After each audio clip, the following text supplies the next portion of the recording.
We're going to be in trouble. And Evil Carl, thank you so much for that super chat. Really do appreciate it. It's a great way to support what we do. And thank you so much, brother. Really do appreciate it. Brad Forzy's here. He'll be signing autographs after the show. Line up to the right of the studio. So you have Travis on the left, Brad on the right. And we're going to get this thing going right now. So sit back, relax. It's Guru time.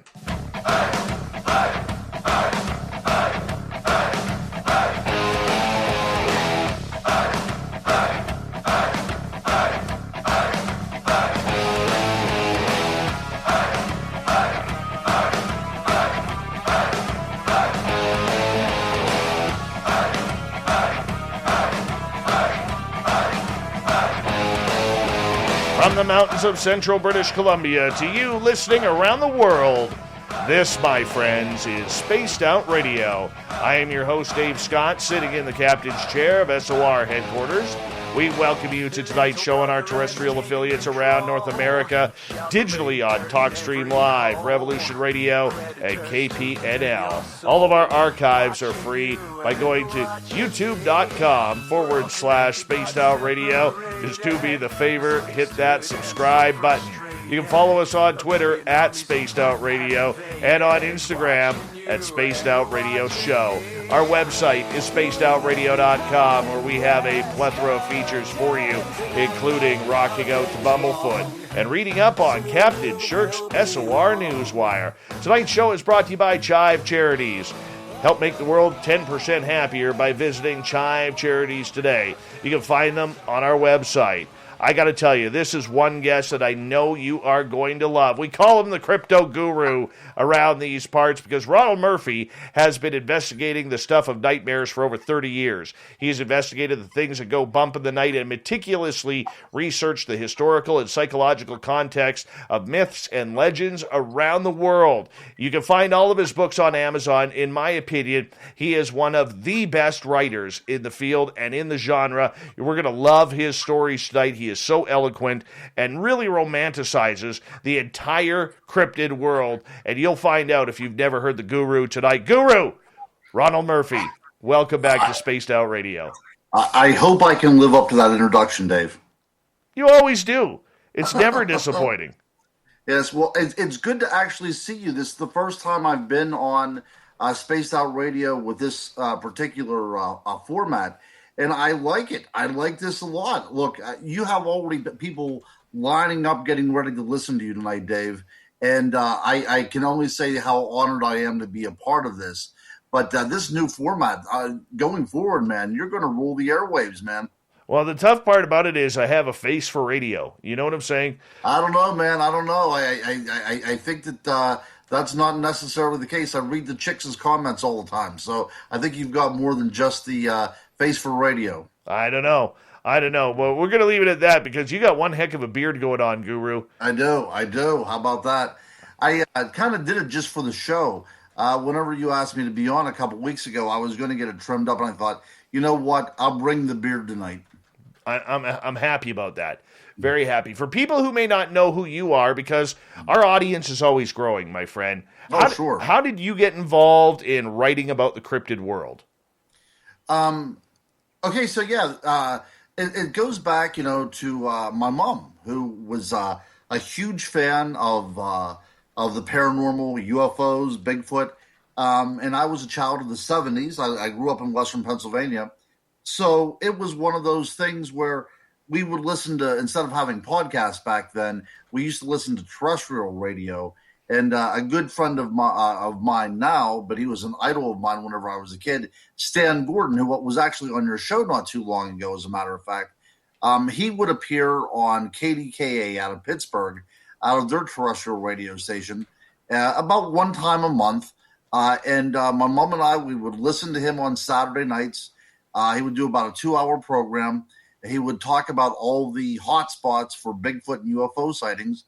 And then the next day, my mom would take my brother and I out in the car, and we would kind of follow up on these reports and find out where these things were being seen. I grew up in a very small town that had really no publicity or any kind of claim to fame until Bigfoot and UFOs started to show up in the mid to late 1970s. And it was a great time to be a kid. I remember, back then, before the internet, we had to go to places called libraries and look up books. And I went to a parochial school. I went to St. Simon and Jude Catholic School. And I'm convinced that one of the nuns there had to be a closet cryptozoologist, because that little library at St. Simon and Jude was so very well stocked with books, not only on cryptids, but also like Von Däniken and, UFOs and all this kind of speculative type of literature as well, too. And, we also had Leonard Nimoy's In Search Of. That's incredible. So it was a great time to be a kid. It was a good bonding experience for the family as well, too. And then I know that you and your listeners are going to find this hard to believe, but whenever I went to high school, women didn't necessarily find guys that believed in Bigfoot, attractive. Cool. So at that point, I kind of put that all on the back burner, but I still had this intense interest in it. And then I went to college. I went to University of Pittsburgh. And I remember taking an anthropology class, my very first year, Anthropology 101. And in one of the books, it was about the spread of Homo sapiens. And one of the chapters stated that, is it possible that Gigantopithecus lived up into historical periods, and that was the genesis for the myth of the Yeti? And I was like, I kid again. It was as if Bigfoot kind of opened up the room, opened up the door to the classroom and took a seat next to me and said, now what do you do with me? And that's really the way I've approached this ever since.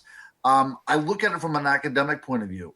We should be discussing these kind of things from an academic point of view, because they mean something to us as a part of our culture, a part of our social identity. To think that these things might still be out there wandering around is of great interest to me as well, too. But yeah, that's really what got me started. My mom, the family bonding time, going out in the car and eating peanut butter sandwiches on a Sunday afternoon. For me, I never had that. Because I grew up in a five senses type of family. My mom was all about, the religion she used to have before she got married to my dad. And my dad was a real five senses guy that if it didn't happen in front of him or on the ice or at the baseball diamond, it didn't exist. And, and so that's where I kind of, didn't have an opportunity to really look into this, even though I know that when there was a UFO show on or Unsolved Mysteries with Robert Stack, I was watching. Yeah. I mean, absolutely. If there's nothing more that could scare you as a kid than Robert Stack's voice, I mean, that is pretty much all you needed to be scared to death.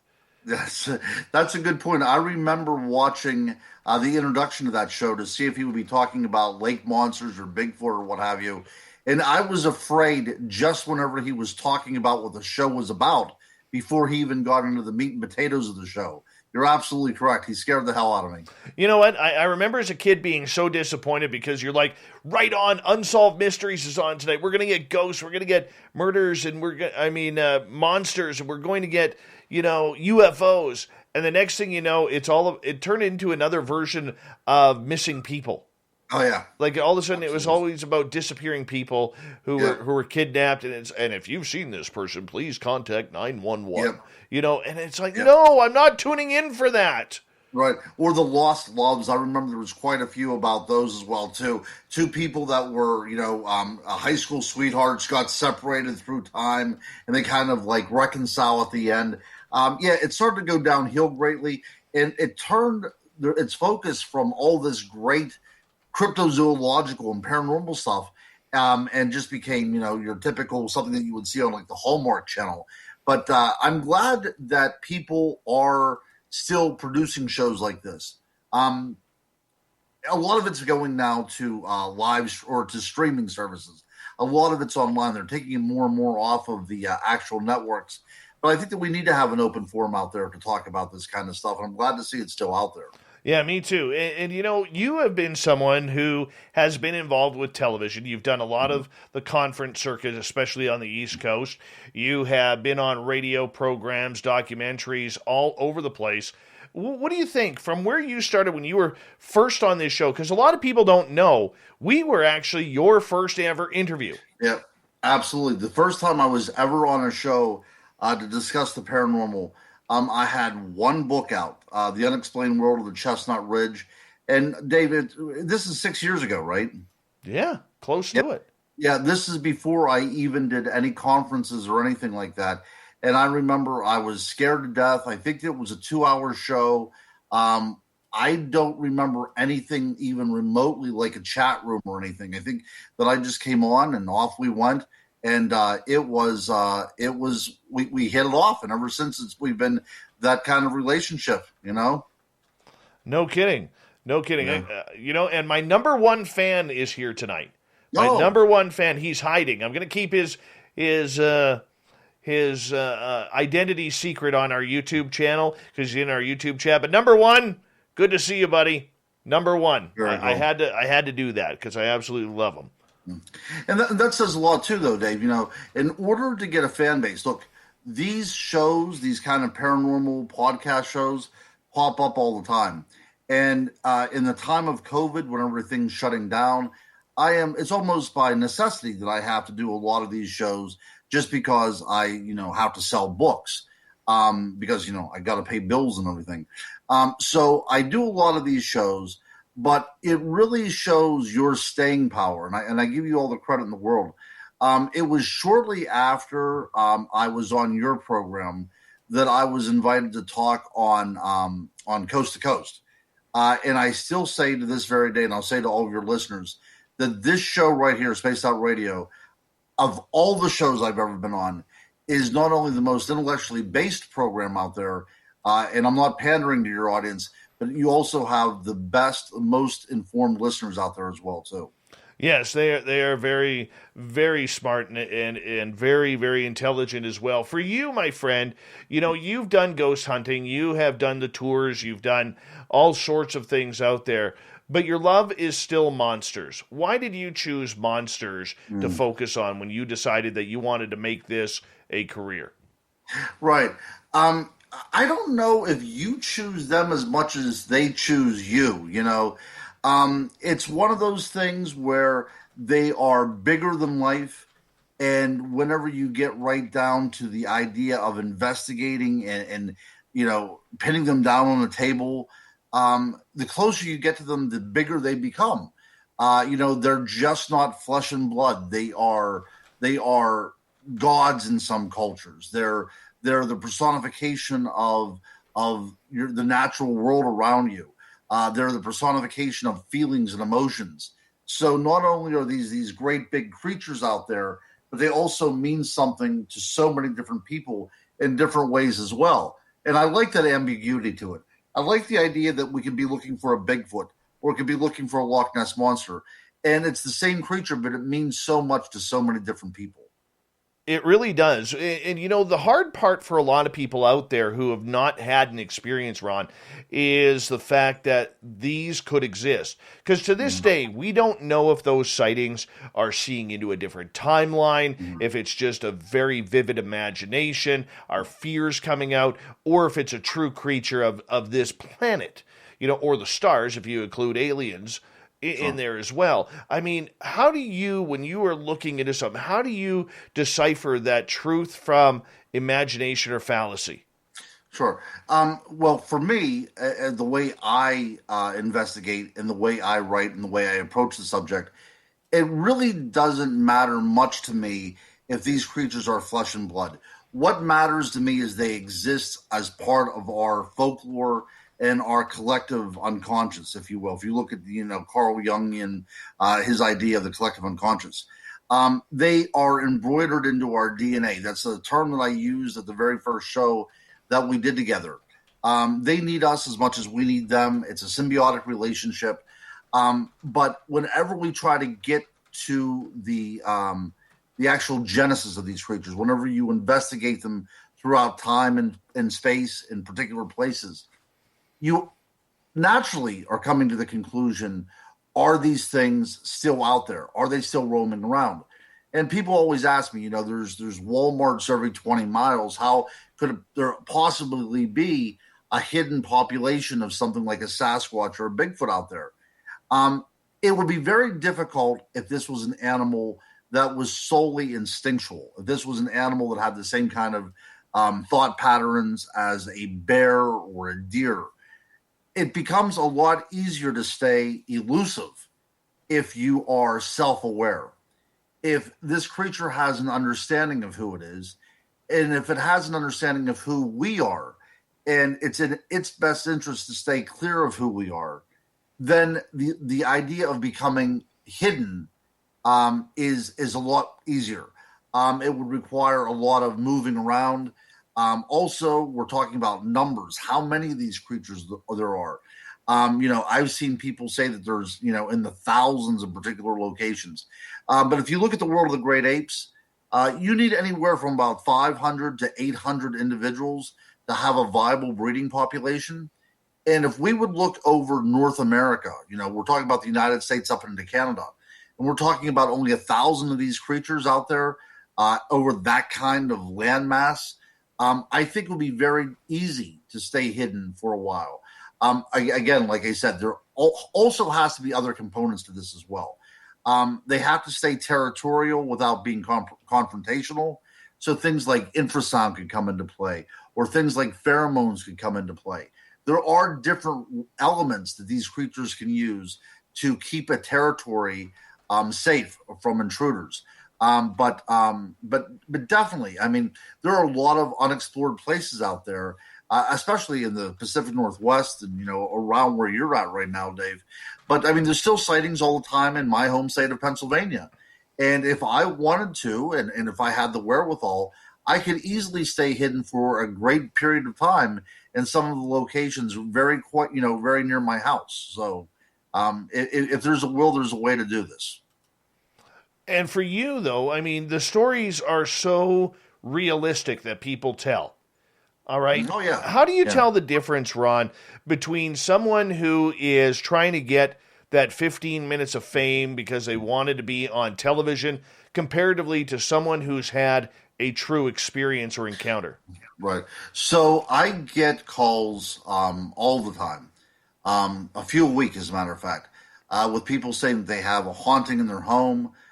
They've seen a Bigfoot, they've seen a UFO, they've seen something.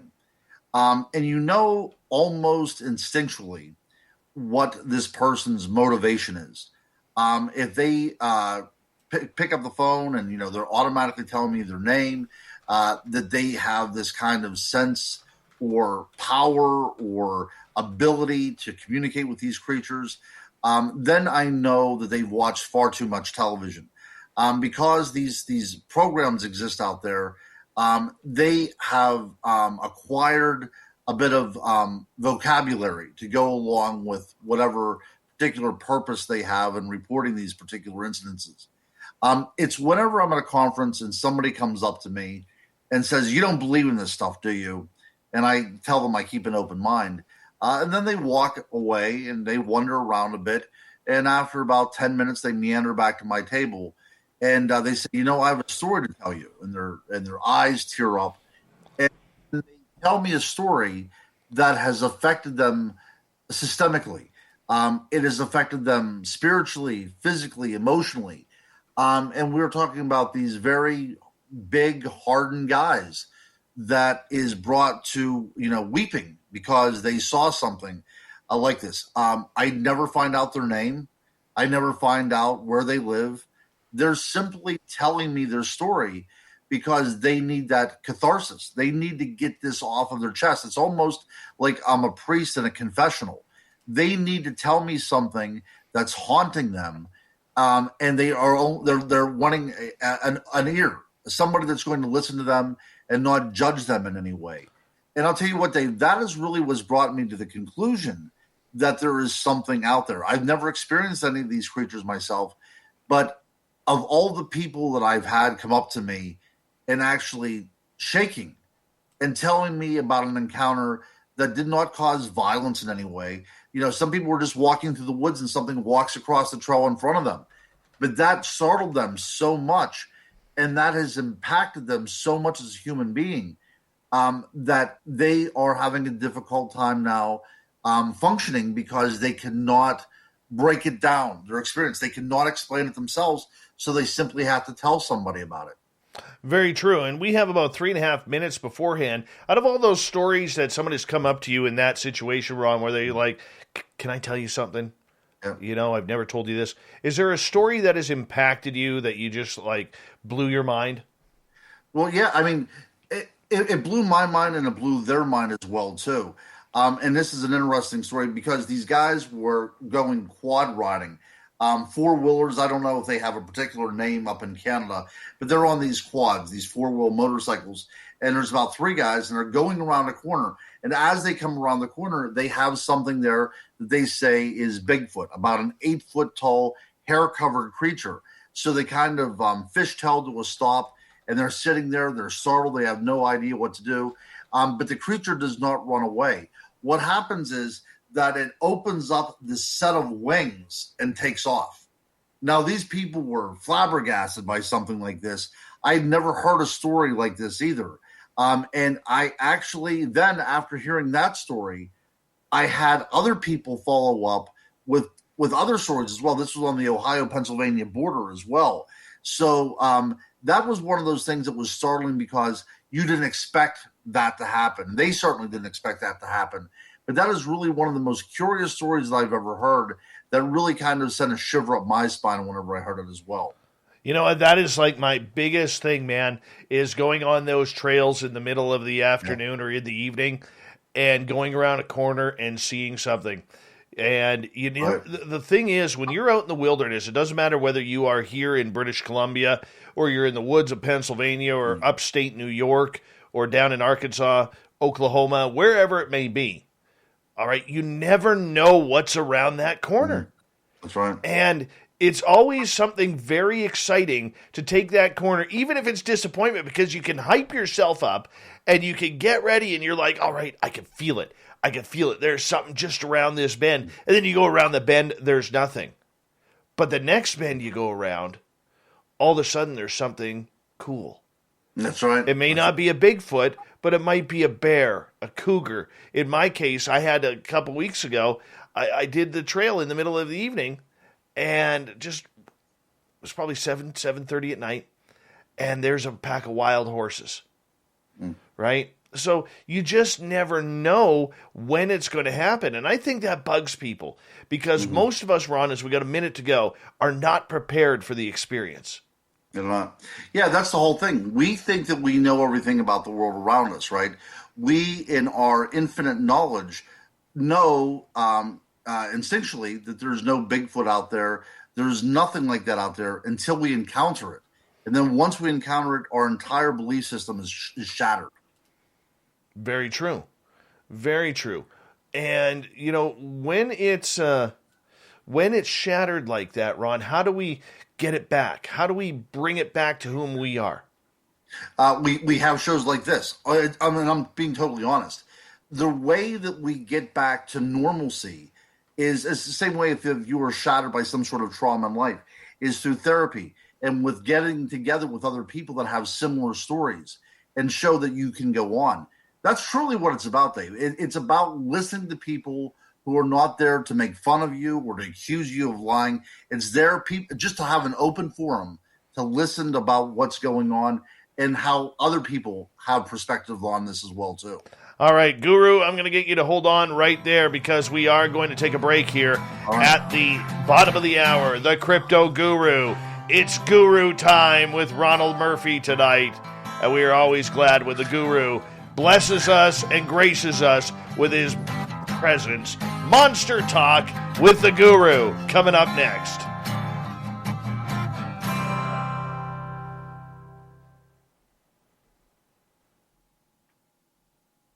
All right, we're clear. Hey, Dirty Filth, how you doing? Hey, Flat Earther, what's happening, buddy? Good to see you. What is this channel? Welcome to... Oh, it's Dry Toast. What happened to your name? Oh, he's using his son's phone. We are camping on the coast in Oregon this week. Ah, Dry Toast. Watch out for Sasquatch and hippies in Oregon, man. Yeah. Hey, Grandma Rose. How you doing, beautiful? By the way, I have a feeling the border's going to open up soon, Grandma Rose. And you better get your 97-year-old butt down to Vegas and party with us. Just saying. That better happen. We love Grandma Rose here. We really do. Hey, oh, there she is, everyone. She's just entered the building, fashionably late as ever. The gorgeous and talented Manitoba Becky. She is a Brandon Wheat King. Yes, she is. Manitoba Becky. Hey, thanks for that super sticker there, buddy. Thank you, Flat Earther. Appreciate that. We'll accept that. Much appreciated. All right here, Flat Earther.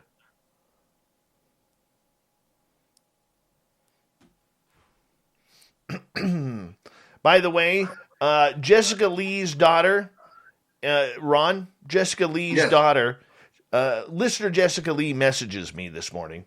Okay. And tells me that last night she made a breakfast casserole for dinner. Okay. And her daughter, bless her soul, refused to eat it because she would not have breakfast for dinner. Yep. Yeah. Yeah. I can understand that. That's a beautiful child. That's a child that's going places in this world.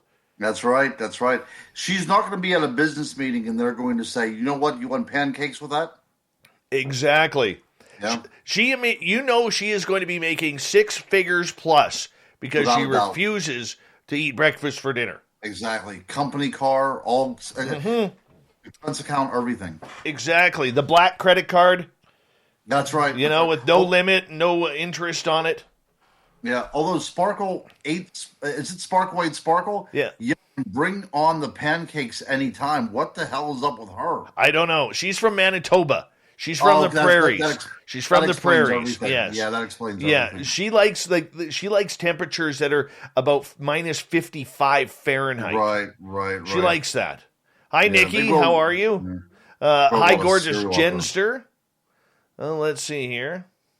Don't forget, guys, questions come in hour number 2, if you don't mind. Hour number 2. Yeah. 509.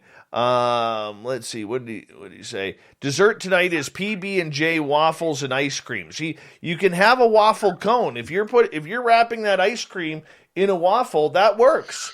Mm-hmm. Okay, but you can't have that waffle with syrup for dinner. You can't.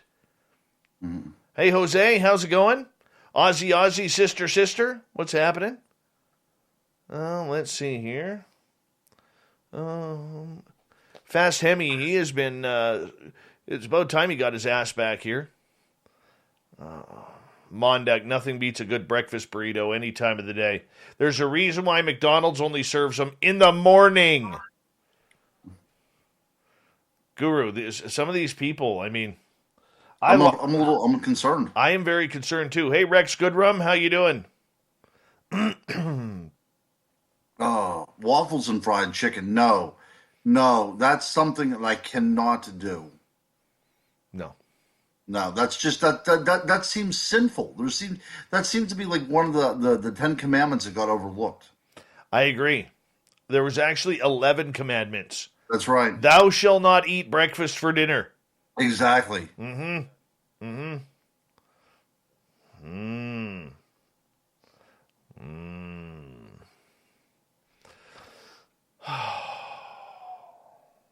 Let's see here. It's tough, man. Do you see me scrolling if I go up like this, or do you got your own? No, I got my own. I can do my own. Okay, cool. All right. Look at this Jose comment here. You two are so strange for not having breakfast for dinner. We're not strange. We just know the time schedule. Yes.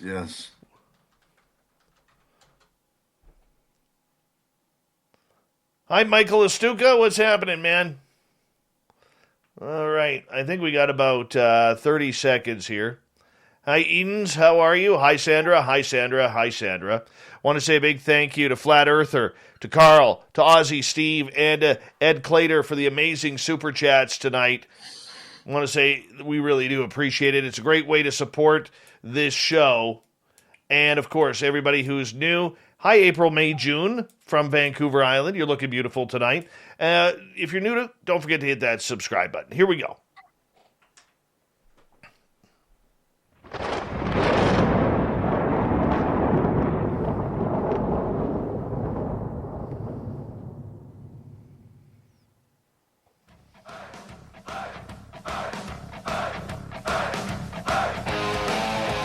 Second half hour of Spaced Out Radio is underway. My name is Dave Scott. Thank you so much for joining us. Really do appreciate earning your listening ears.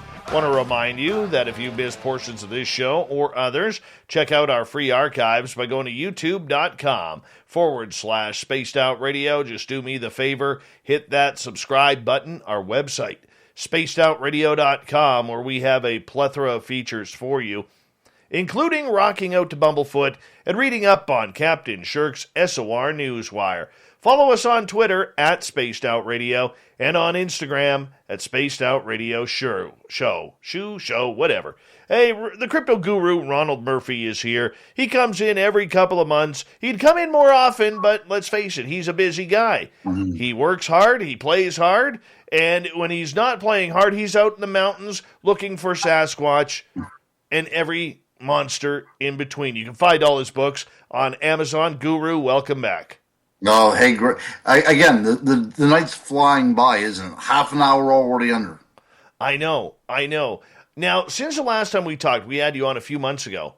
Mm-hmm. Have you had any encounters or really good stories cross your desk? Oh, actually, yeah, absolutely. These are going to be one of those ones that have a bit of a crossover, okay? Because it was a Bigfoot expedition that I was on, but something very strange happened towards the end. So I'll go ahead and tell you this one if that's okay. So there's a site very close to where I live that is part of the Army Corps of Engineers flood control land. So nobody lives there. There's only one way in and one way out, and that is the same way. So as an investigator, it's fantastic to go down to this area because there's really nobody that goes down there. And whenever people do go down there to hike around or to bike or whatever, they're few and far between. So if you go down there after 5 or 6 o'clock at night, you have this entire area to yourself. So I'll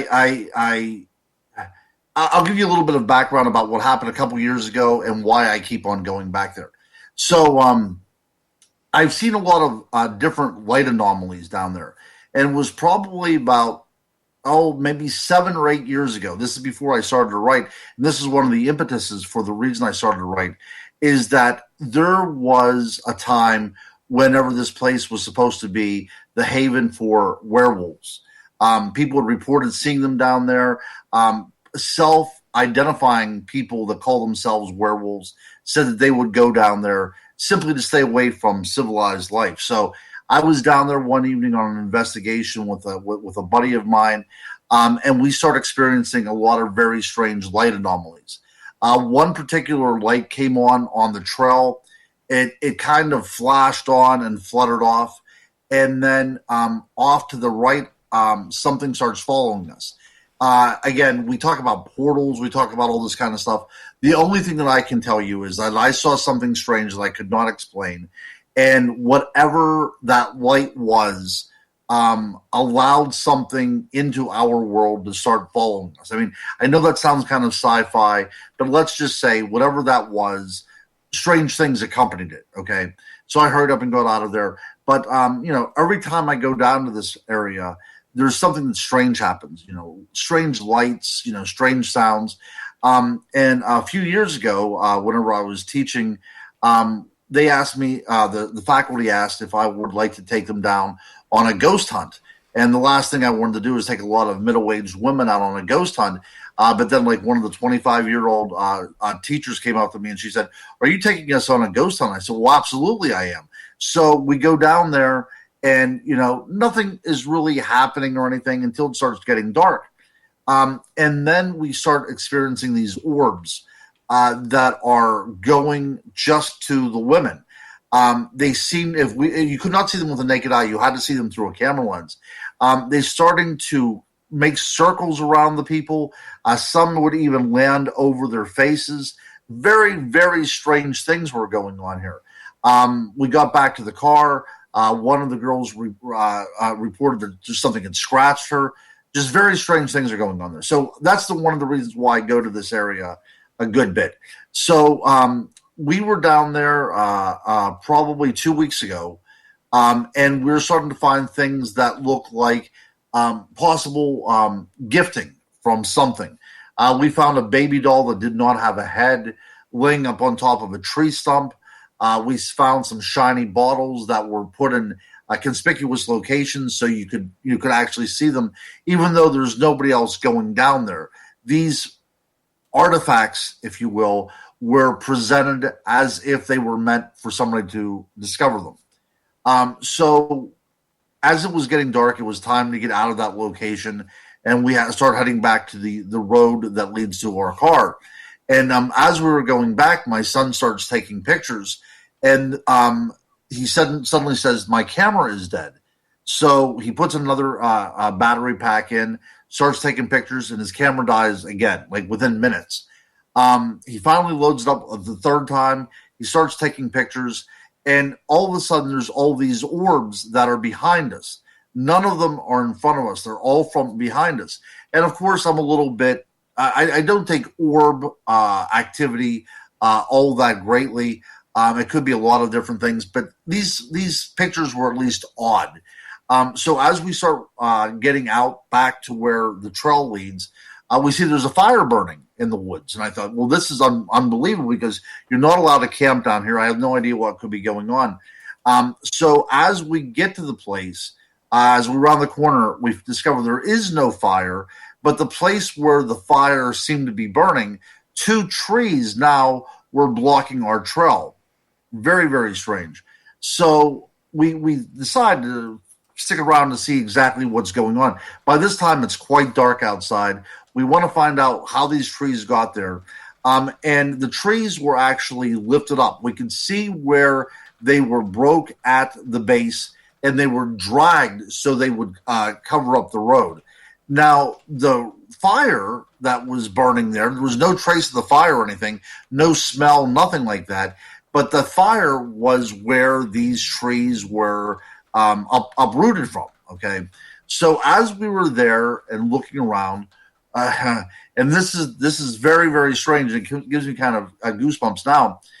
We hear the sound of 2 what sounds like elderly women talking in whispers, moving through the woods, coming our way. Of course, it was dark. We could not see anything, but you could hear the whispers just gradually getting louder and louder as they approach us. Then these whispers become what I can only call chanting songs. It sounds like 2 elderly women were chanting words that I could not make out. And I will tell you, as an investigator, I ran. I got out of there. The other guys that we were all there. We were adult men. There was 4 adult men there. And we all ran back to our cars and got out of there as quickly as possible. That is one of those strange things where you go out there looking for a cryptid and something else finds you. And Dave, you and I have talked about this before in the past. I think there's a gray area when we talk about the paranormal, that the idea of Bigfoot and Dogman and UFOs and ghosts and all this other stuff really should not be separated, because I think that there is some sort of intrinsic link there that kind of binds everything together. And you know, in the past few years when I've been going out on investigations, more and more that we're left with more questions than we are answers. The crypto guru, Ronald Murphy, is here tonight. I got a story for you. Sure. And I'm curious to see what you think. And I've mentioned this on air before, but I know you're a guy who looks into the weird and strange. I mean, Bigfoot is one thing, but if there's something more strange about it, that's what really it gets your interest in the story. So my friend Mike was about a year and a half ago. He was out hunting, and he goes into this gravel pit that is, if you were to look at it, you have a trail that's kind of above the gravel pit, and then it kind of goes into the valley where the gravel pit is, and then from there, way in the back of the gravel pit, that's where the forest is. Okay. So he's in there looking for, grouse, rabbits, whatever else, maybe a deer. And he's out of his car, he's looking around slowly, walking quietly, looking for any fresh type of footprints or tracks. And all of a sudden, he hears my voice. And it was me, even though I was about 20 minutes away working in the middle of the day. He hears my voice. Help me, Mike, help me. Come over here. Come help me. Come in here, please. Help me, help me. But it wasn't coming from a direction. It was coming from all around, Ron. Mm-hmm. Have you heard of this? I know I've heard the Wendigo and the Skinwalkers do this, but one of the First Nations elders that I've asked about this says that we don't have Skinwalkers and Wendigo around here. But he said the little people have been known to take people by doing that. And like I said to Mike, I said, I'm glad you didn't go, because I really truly believe that if he would have went looking for whatever was mimicking my voice, I don't think we would have seen him again. Yeah. What is strange, and of course, this is giving me kind of the heebie-jeebies as well. Whenever I was talking at the very beginning about looking for the werewolf, and that light appeared, and something started to follow us after that light appeared, this was a complete darkness, and we had lost the trail trying to get back to where we had parked. So we were walking off the trail in the woods, and you know what happened? As that thing starts following us on the right, off to my left, something calls my name. It just said it one time. It said Ron. If that thing, whatever that was, did not call my name, then we would have kept on going straight, and we would have become more and more lost, and possibly even been cut off by whatever that was following us. Whatever said my name drew me off to the left to get us back onto the trail. Now, that worked in my advantage that particular time. But I will tell you, I remember two very distinct instances, and both the times that I was hunting with my dad. I remember getting lost. Now, not lost to the point that people are going to have to come looking for me, but lost enough that I have my bearings a little off, and it's going to take me a way to find my way back. This has happened to me twice, and both times that it has happened to me, something has laughed at me. There was a giggle there. It sounded like a small child. Now, going back to the idea of something calling out in your voice, there are a number of instances where things have come up to somebody's house and tried to lure the people out by calling their name. Sometimes there's a knock at the window. Sometimes there is just a yell. Whatever the case is, something is trying to lure somebody out into someplace else, as if it were a trap. The Wendigo, the Ojibwa talk about this kind of things. This is a being, a spiritual being, in many reports, centralized around the Great Lakes regions. And it is said to be this kind of spirit that can take over and basically possess a human being. Again, whatever is going out there, it's just not you, and it's just not me hearing it. There's other people hearing this as well, too. And we keep on going back to the idea of the little people, something that's a fixture in not only the First Nations, but also Native American folklore as well, too. It's ancient, and it's all around the world. I wrote a book last year entitled On Fairies, and I even bring in the parts of Australia have their own versions of these creatures as well, too. Really? Yeah. It's just a part of the human psyche that there are creatures out there of diminutive size that can really do a lot of damage if we allow them. But yeah, if you would think about that, if your friend would have followed that voice, what is the next logical thing that would have happened? The mind reels whenever you think about something like that. Well, and that's what I said, Ron. I really don't think he would have returned. No, that's right. Look, a lot of people write, David Paulides, for instance, writes about, this missing 411, about how many people go out into the woods and they never return again. there's something to be said for that. I don't think that people go out there and just simply become lost and irrevocably can't get home. They fall and they twist their ankle or something happens. I'm trying to not think that this happens, but I'm almost led down that way to think there is something nefarious going on, that there is some sort of trickery going on in order to get a completely sane human being, a healthy human being, out of his element into a different element, if you will. And the forest to us, is pretty alien and pretty foreign to us, especially if we think that there's other things going on in there as well, too, in the shadows. So it leads me to believe that there are things out there to cause a chaos to the human being. And as a historian and looking at this from a historical angle, there are so many tales, not only in the Middle Ages, but through the Renaissance and through the Age of Enlightenment as well, too, in places like England and Scotland, that have fairies that have taken people away, never to be seen again. That is part of the fairy lore, the fairy vernacular. But now we talk about that kind of stuff and we get laughed at. But there has been something that's been going on since time, began, since we human beings stepped into it, that is able to, extricate us from this world and deliver us someplace else. The crypto guru, Ronald Murphy, is with us tonight on Spaced Out Radio. With the little people out there, where are they living, Ron? I know there's stories up here from First Nations who will say that they live in the mountains, they live in the deep forest where nobody roams, and they have their own villages with little huts and everything. I mean, I hate to use this example, but it reminds me the explanation of Gulliver's Travels or the Smurfs or something along those lines. Yes. I think the Australians say it best. Their entity there is called the Wangina.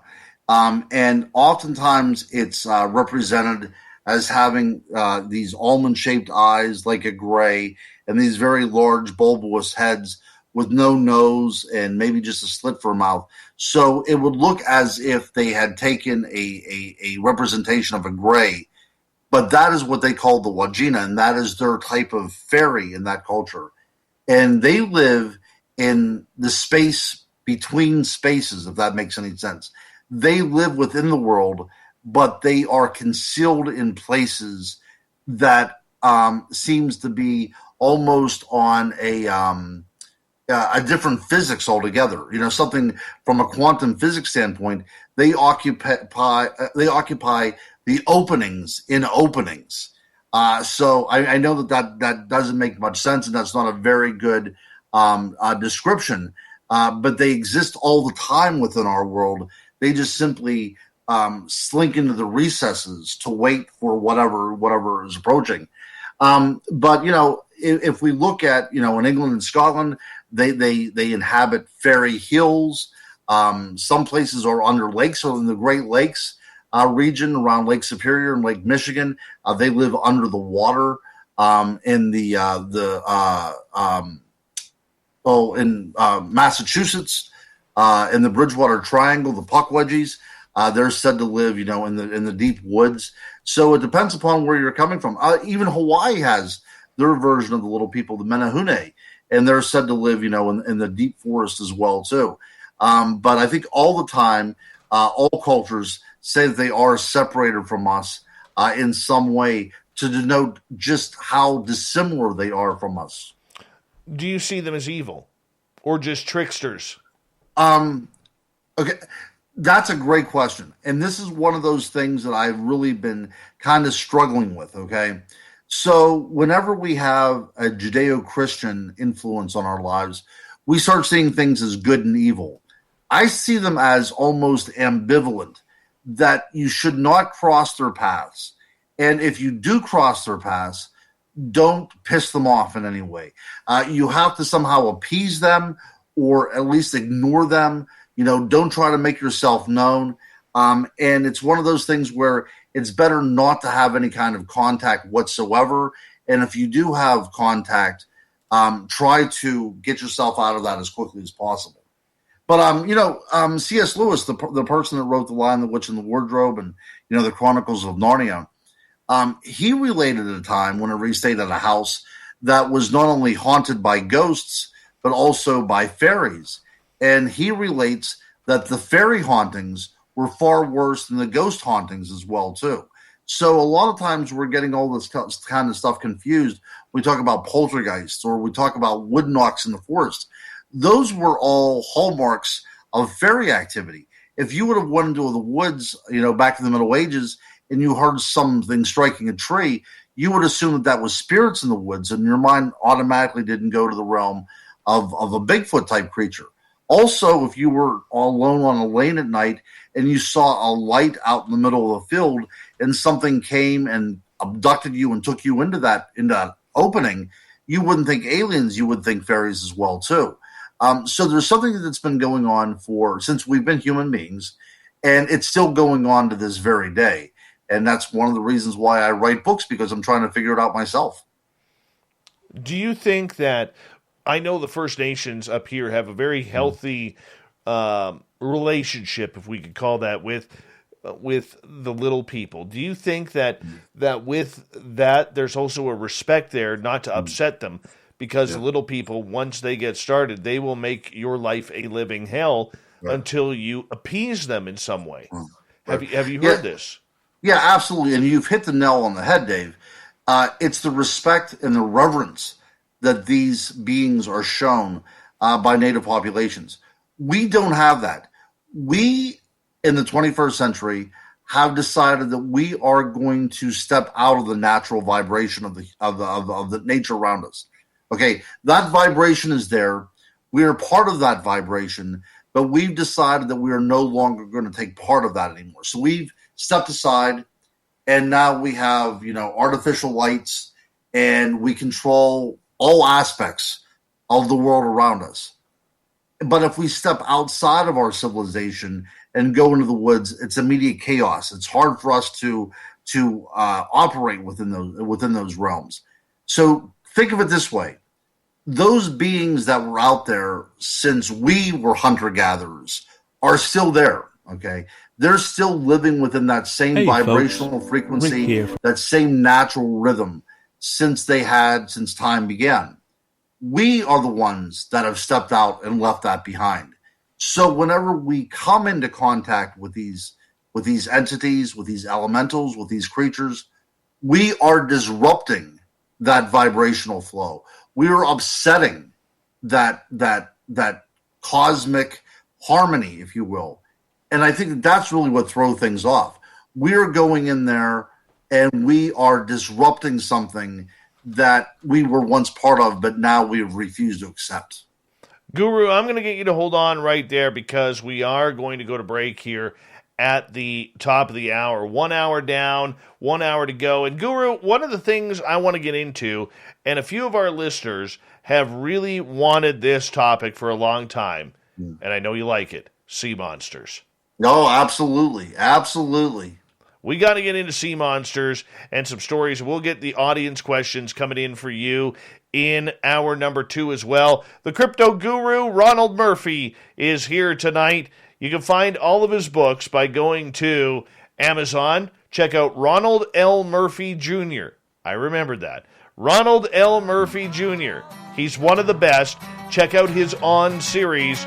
There's like 400 books of On. I don't know. I know there's not that many, but it is one great series about anything and everything that deals with the cryptid world.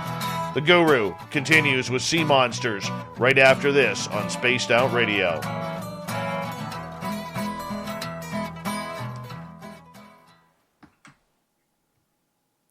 All right, Guru, we're clear. I just got to run my dogs outside. Go right ahead. And so I am going to quickly step away. If you want to hang out with the audience and chat with them. I will. I want to hang out with them. Nucker is asking, Guru, are you on Team Stump or Team Rock for Devil's Tower? Oh, right. Okay, yes. Wow. You know what? I've never been there, and I want to go there so badly. Wouldn't that be awesome if it was a stump? I mean, I think that would be great if we were dealing with a petrified stump there, because we're looking back into the past that was, this huge megafauna and megaflora. It would be great to think that that actually happened. So I guess the romantic in me will go with Team Stump.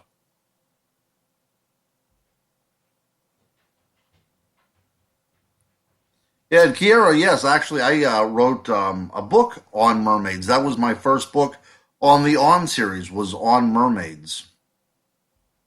But I do love the ocean as well, too. I wish I lived near the ocean.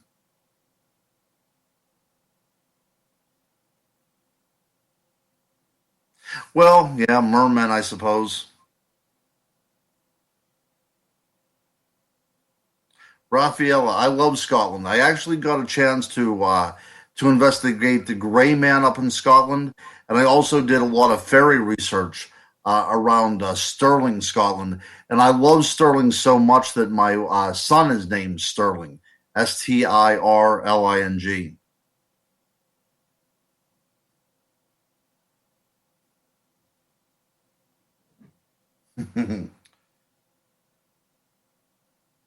Mer people, mer persons.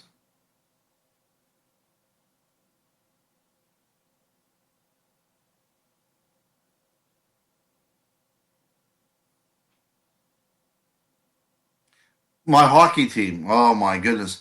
Well, this is the home of the Pittsburgh Penguins, and I do like the idea of the Penguins. Who Jurassic Joey? Let's talk about the megalodon. I do not think that you can have a serious talk about sea monsters without bringing up the megalodon. Kara, are you in Pennsylvania? Because I think whenever we first came on, you said that this was your home state. I'm not sure if you're in Pennsylvania or not.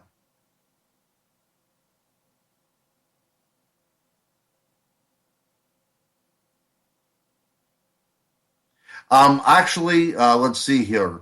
Michael, I just wrote a book about a year and a half ago called On Aquatic Monsters of the Great Lakes. It's available on Amazon. Lauren Coleman said it was one of the top books of that year, and he voted that as the number one lake monster book of that year. I'm very, very proud of it, but I do have one that covers every Great Lake.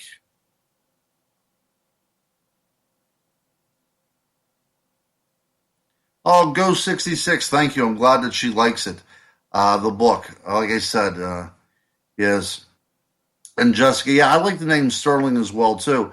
My oldest daughter, or I'm sorry, my youngest daughter's name is Willow, and I really like the name Willow a lot. But she said she wished she was named Sterling, because she likes the name so much.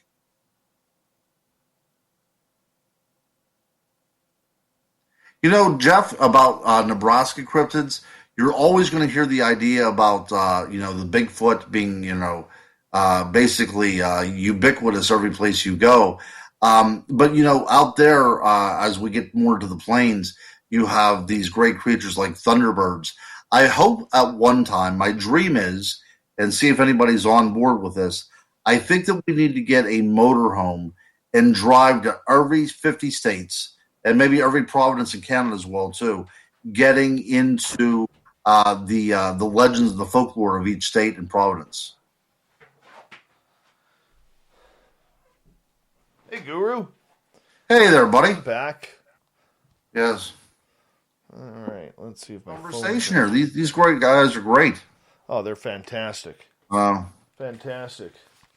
yeah, I like the name Sage as well too.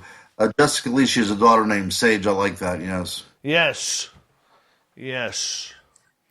I am pulling for Montreal or Vegas. One of the two, Knucker. One of the two. I would like to see Canada bring the cup home, though.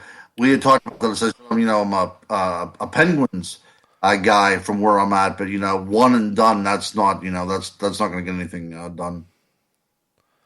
All right. We got a lot of good questions coming up here for you. Mm. I don't know how far down you got, but let's see here. We got about 1 minute, Guru. Okay, great. Hey, Max Torrance over in our Spreaker chat. How you doing, buddy?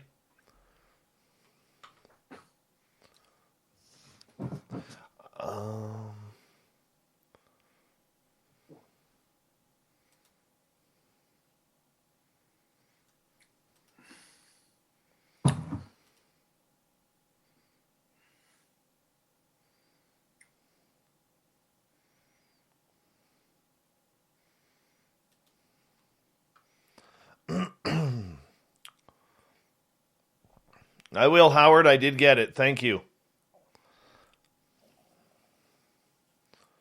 All right. A great way to support this show is hit that subscribe button and give us a thumbs up, thumbs down, whatever you feel we deserve. Thank you for the super chats from Ed, Steve a couple of times, Carl, Flat Earther, Patrick, Andrew, and Madison.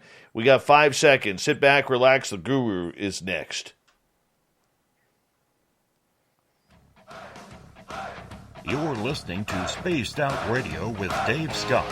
Follow Dave on Twitter at Spaced Out Radio and on Facebook, Spaced Out Radio Show. Here we go with hour number 2 of Spaced Out Radio tonight. My name is Dave Scott. Thank you so much for joining us. I really do appreciate earning your listening ears wherever you are in this beautiful planet we call Earth. Want to say hello to everyone listening in to our terrestrial affiliates around North America and digitally on TalkStream Live, Revolution Radio, and KPNL. All of our archives are free by going to youtube.com/Spaced Out Radio. Just do old Davey the favor, hit that subscribe button. The Desert Clam has set the password for tonight in the SOR Space Travelers Club.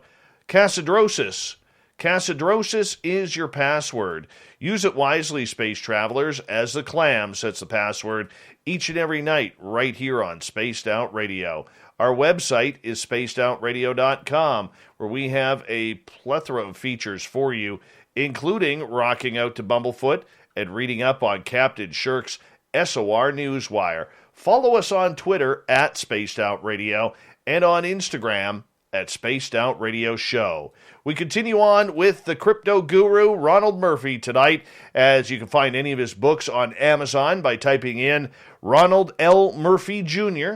He's a great book, a great author of great books and a series called The On Series. And we're going to get into sea monsters right off the bat. Guru, thank you so much for joining us. Oh, it's a pleasure to be here, man. I'm telling you, it's almost over, and it seems like we just started. But yeah, one of my favorite subjects. So I'm looking to let's say, dive right in, Dave. You know what? I want to start something because one of the big things around here that we talk about quite a bit is I can't handle breakfast for dinner, man. I can't. And a good friend of this show, Rick, messaged me first thing this morning. He's like, dude, I got something for you. I got something. So I'm going to play this. All right? I'm going to play this. And I want you all to listen. Hey, folks. Rick here from The Unknown on YouTube with an important message for those of us tired of being bullied by Dave Scott of Spaced Out Radio. A man who wakes up every day of his miserable life fueled by the need to kill anyone who enjoys breakfast for dinner. I invite you to come on over to Unknown, where we've got bacon and eggs. And bacon and eggs. We've also got golden hash browns. And fluffy pancakes, too.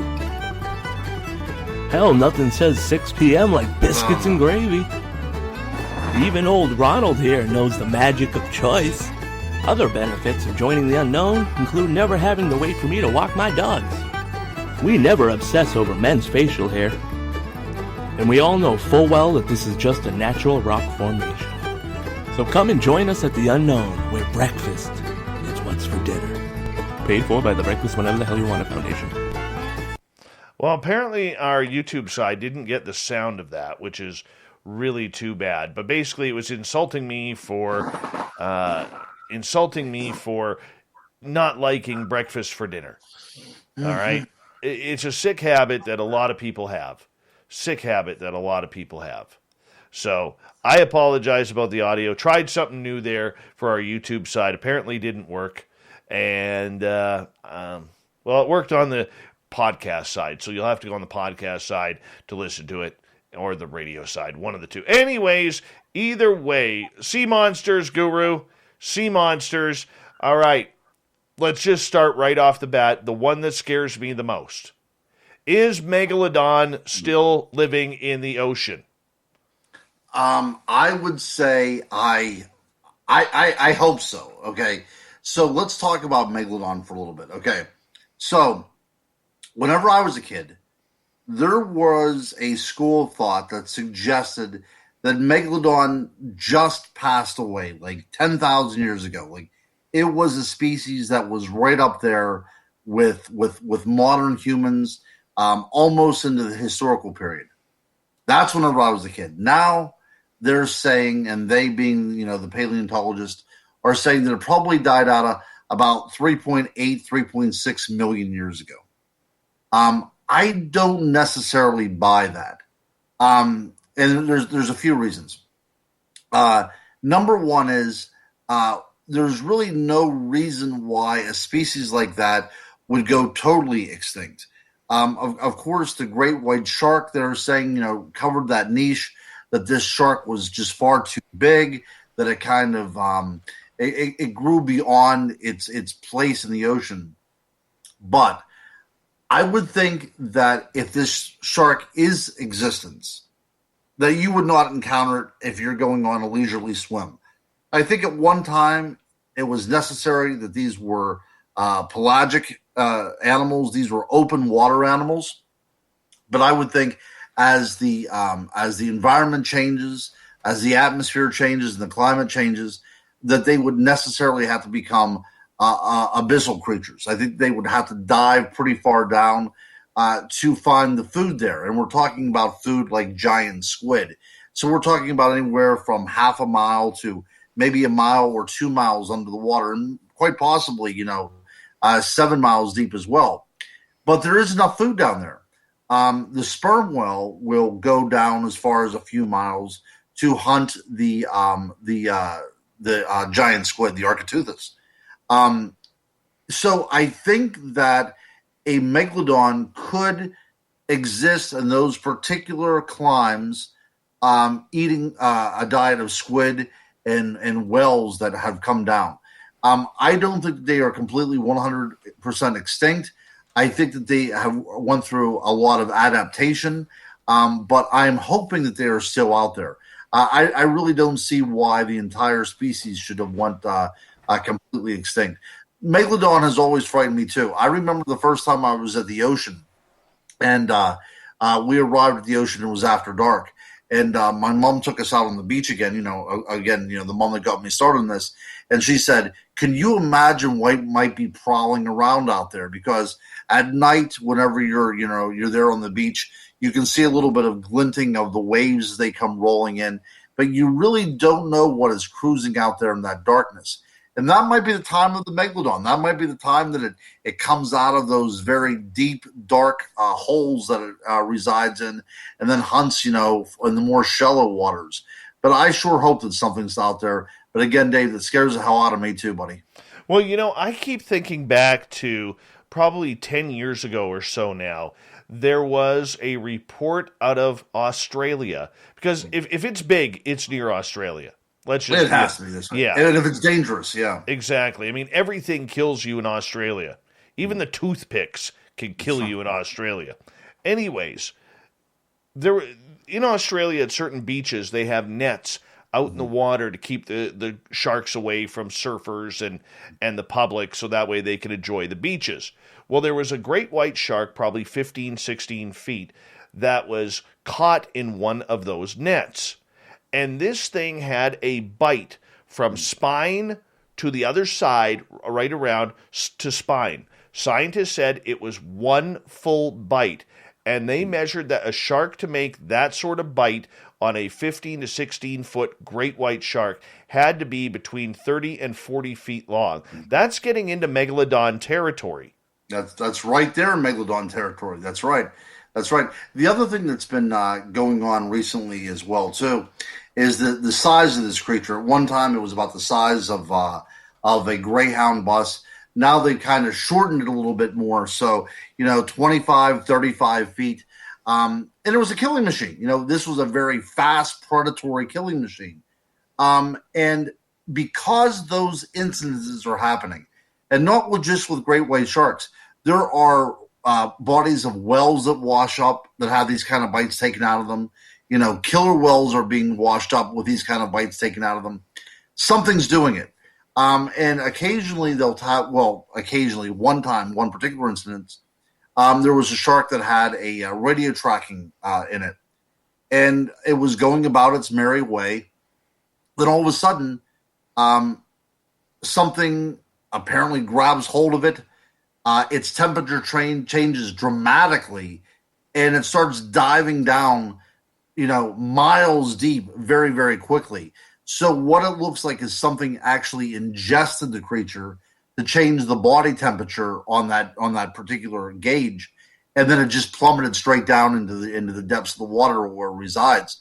So we are having these anecdotal things happening where we're seeing evidence of something incredibly big and powerful still plying the oceans out there to this day. But the problem that we have with that, Ron, whether it's mermaids, whether it's megalodon, or any other type of ocean or subterranean type of creature, the amount of traffic on water, we would see more than what we are seeing. Why aren't we getting megalodon reports the way we're getting Bigfoot reports? Why aren't we getting mermaid reports or Loch Ness monster type reports like we are with Sasquatch reports? I mean, explain that to me. Yeah, these are great questions. And one of the reasons why my theory is this.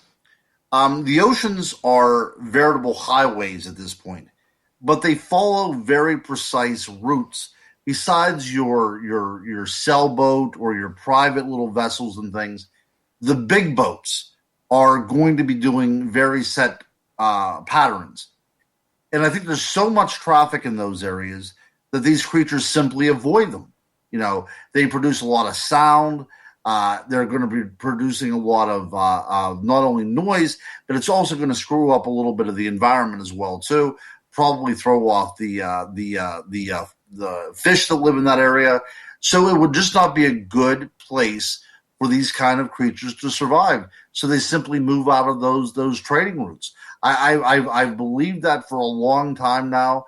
And so one of the reasons why we don't see these kind of cryptids or these kind of legendary animals is because people are so habitual. We do the same thing again and again that these creatures simply move themselves away from those areas. That makes sense, but still, there's always ships out there looking for for this, or even and I hate to use this as an example, but there's still, especially in the Eastern Pacific, going into Asia, there is still a lot of illegal fishing happening, and yet we haven't heard any of those types of fish being caught by these illegal gill netting operations. And I think that is a great point that you have made right there as well too. Because we're going into the realm of legality, could you imagine what things might have been captured and not reported simply because these boats are working under the guise of federal and national laws? I've often thought about this many times. One of the reasons we know that the coelacanth was alive is because they would start appearing in fish markets. That's how we knew that something like this was out there. But now it's not that easy because you have to be undercover. So a lot of very, exciting finds may have been tossed overboard because of the legality associated with it. And they know that nobody's going to buy this. I mean, they're out there looking for tuna. They're out there looking for shrimp. They're out there looking for money fish. So very many things are probably hidden or not reported.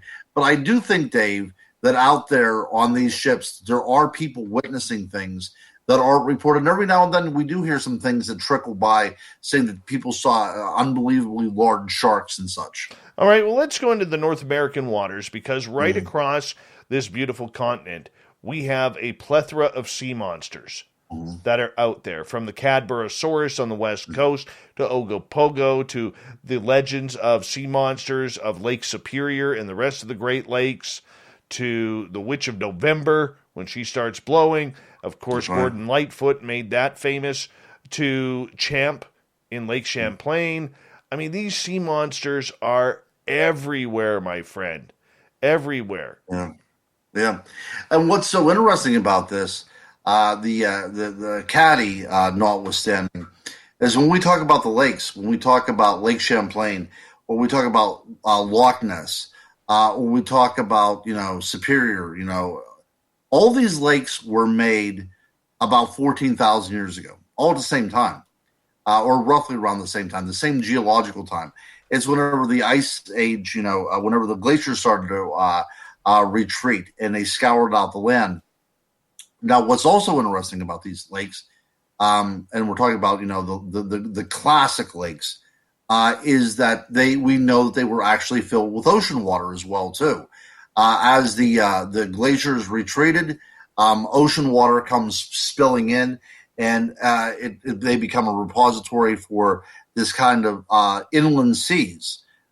We know that this happened in Vermont at Lake Champlain because there has been a whale fossil that was found along the shores of Lake Champlain. So we know that the ocean did rush in. So is it possible that 14,000 years ago, there were still remnant populations of aquatic reptiles swimming about the shorelines that were brought in with these waters? Now, if we would go to Devon, England, to this very day, that is where the plesiosaur was discovered. And a lot of plesiosaurs were discovered in that particular strata in Devon, England. So we know that they were abundant in those kind of shallow seas. Now, again, we are asking for a conjecture here. But if we would go back in time to the end of the last ice age, is it possible that whenever these glaciers retreated and they opened up spillways, allowing the Atlantic Ocean to spill on in and fill these great basins up, is it possible some of these creatures, like the plesiosaur, was washed in, they became trapped in there over a period of time, and adapted, evolved to maintain some sort of stasis within those lakes until they were, until they lived up into, historical times and maybe evolved, died away. They became nothing more than legend and folklore that was passed on. My theory is that is what's happened.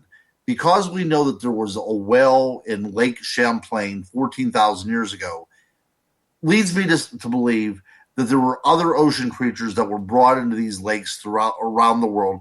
And we're not talking about around the world. We're talking about North America, and we're talking about basically the British Isles. Some places in Europe, but not so many. We're talking about these other places where there was a lot of glacier activities. So it is my theory that whenever the glaciers retreated, ocean water came in, and some other things came in with that water as well that we would have considered to be extinct ocean-going reptiles, possibly even the plesiosaur.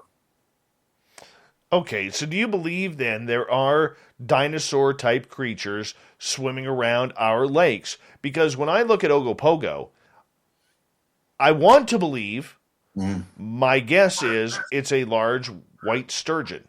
That Yes. the West Coast is famous for, because the Columbia River, which ends up separating Washington State and Oregon, is filled with some of the biggest sturgeon in North America, the Columbia and the Fraser, and that starts up at Okanagan Lake, which the sturgeon use for a breeding ground. It would be nothing, my friend, to see a 14, 15-foot sturgeon swimming in the lake.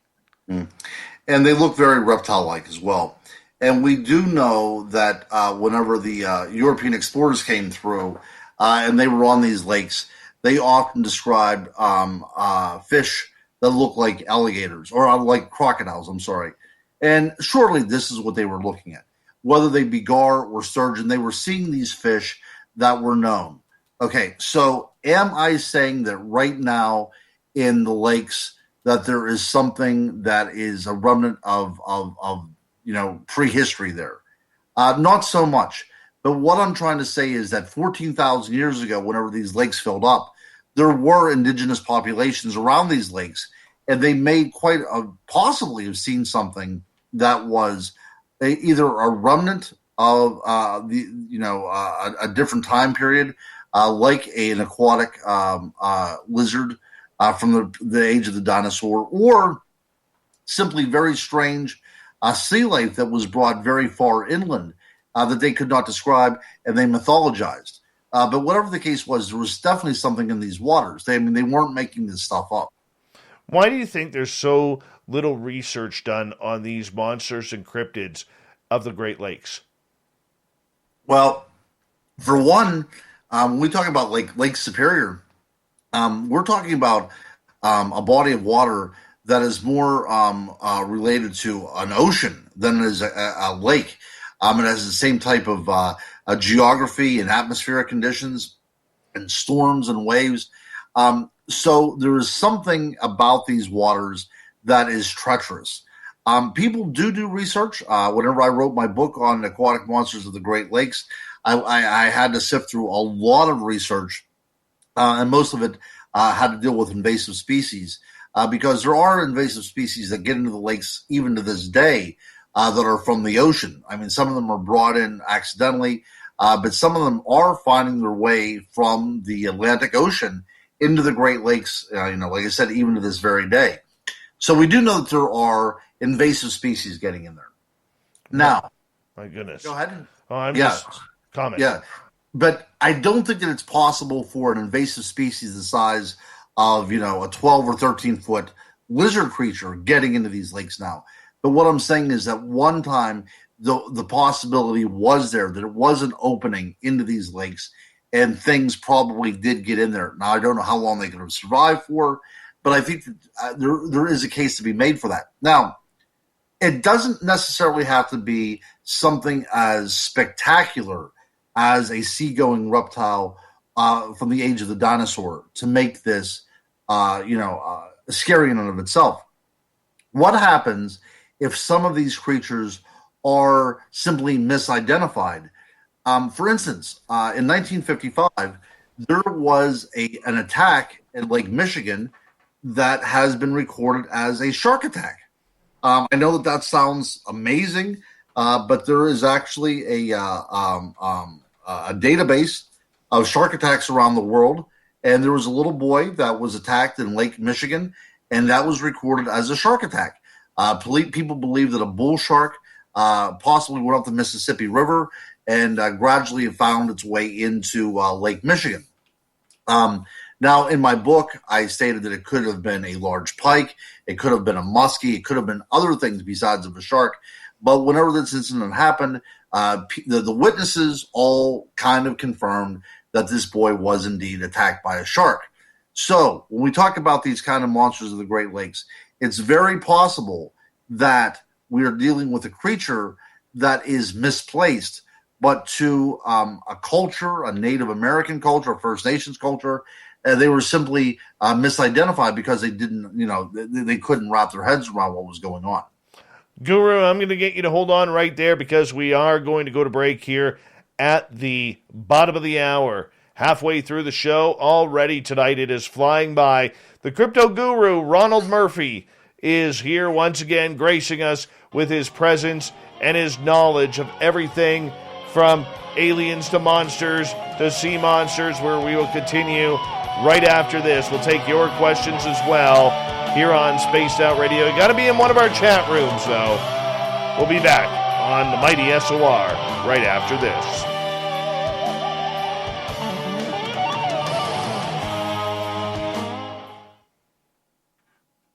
What time do you got to be up tomorrow?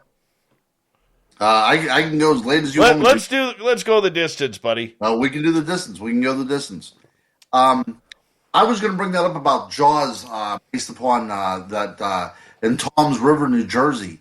That is a very interesting case right there, and people don't understand that it was in a brackish water river. But the other thing about Toms River, guys, I don't know if you guys know this or not, but some of the great megalodon fossils have been found in that river as well, too. Really, eh? Yeah. Yeah. I hear if you go into, like, North Carolina and you just follow the little water streams that are kind of bleeding in off the rivers, that, like, literally all you have to do is dig down like an inch or two, and you can find megalodon teeth all over the place. Absolutely. Which goes to show you how prevalent they were. You know, this was something that was, I mean, they were common in this particular area. Yeah, I'll tell you. You got a hot date there making a comment on how good you look tonight or what? Oh, this? No. I heard a buzzing there, and I wasn't wondering what's going on there. But it's actually my phone dying. Oh, look at that. Well, do you want to plug it in? No. We do have time. No, that's good. But yeah, Kirk, yeah, sharks do go up rivers all the time. And actually, in outside of Pittsburgh, I live outside of Pittsburgh, but the three rivers down there have legend in the Native American storytelling of something called the Ugawa, which was a kind of lizard fish that was seen to take deer off of the shore or children that would go down for water. A lot of people think that worked as a boogeyman, you know, just as a way to keep kids away from going to the water. But I think that whenever we look at it a little bit deeper, that it could have been a bull shark that found its way in. But the other thing that we have to remember as well, too, is that whenever people founded Jamestown in 1607, there were alligators as far north as the Potomac River in Washington, D.C. So it's not beyond the realm of possibility that there were alligators as far north as Pittsburgh at one time, too, depending upon the environment. Interesting. I never knew that. God, that East Coast, it's got everything. It does. It's a strange place. I don't get it. I don't get it. I mean, just don't go in the ocean. It's much simpler. Yeah. But yeah, Emilio's man right there said about the bull sharks in the Mississippi.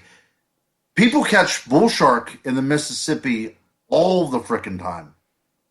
So you don't necessarily have to go into the ocean to get attacked by something as well. Yep. There was actually, 25 years ago, in one of the lakes here right off the Fraser River, in Pitt Lake, I believe it was, where there was a bull shark in there at one point. Yeah. You know, and it finally swam away. Yeah. And the thing about bull sharks, they happen in Africa, they happen in Australia. They are, endemic. They're around the world. Yeah.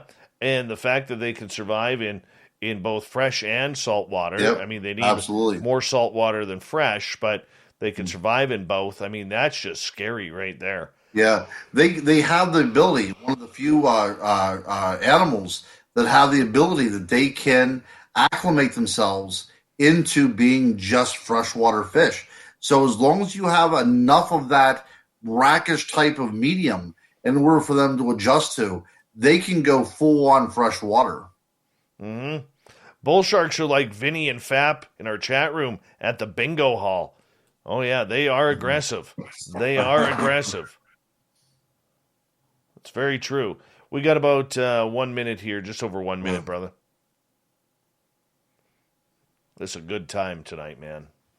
Oh yeah, it's very good. Very good time tonight. Are the listeners enjoying the show? Yeah, man. Yeah, we got 140. There's 137, 138 watching right now, but the numbers usually drop during the break, and then they'll pop back up again. Yeah.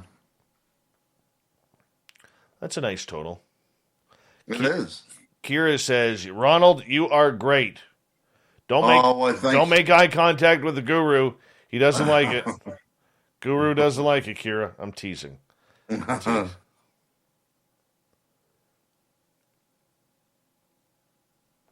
All right, buddy, we got 25 seconds. Big thank you to Vinster, to Grendel, Madison, Aussie Steve ×2, Andrew, Patrick, Flat Earther, Carl, and Ed Clater for the great super chats tonight. Thank you so much for the love, support. Thank you to everybody who has hit that subscribe button tonight. If you're new, we appreciate it. We're going to get going in 5 seconds. Here we go, everyone. Sit back.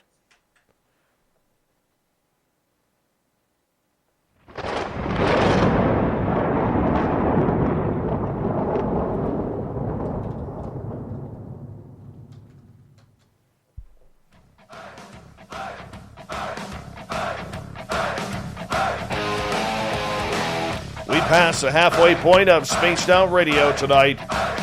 Dave Scott's my name. I'm the guy behind the microphone. Hope you're enjoying tonight's show. Want to remind you that if you've missed portions of this show or others, check out our free archives by going to youtube.com/Spaced Out Radio. Do me the favor, hit that subscribe button. Our website is spacedoutradio.com, where we have a plethora of features for you, including rocking out to Bumblefoot and reading up on Captain Shirk's SOR Newswire. Follow us on Twitter at Spaced Out Radio and on Instagram at Spaced Out Radio Show. We continue on with the crypto guru, Ronald Murphy, tonight. You can find all of Guru's books by going to Amazon and typing in Ronald L. Murphy Jr. We really, really believe that you need to add his On series to your library at home. And we're talking sea monsters and everything like that right off the bat. Guru, welcome back. Hey, thank you very much, Dave. I'm excited, man, to keep this talk going. Yeah, let's do it, man.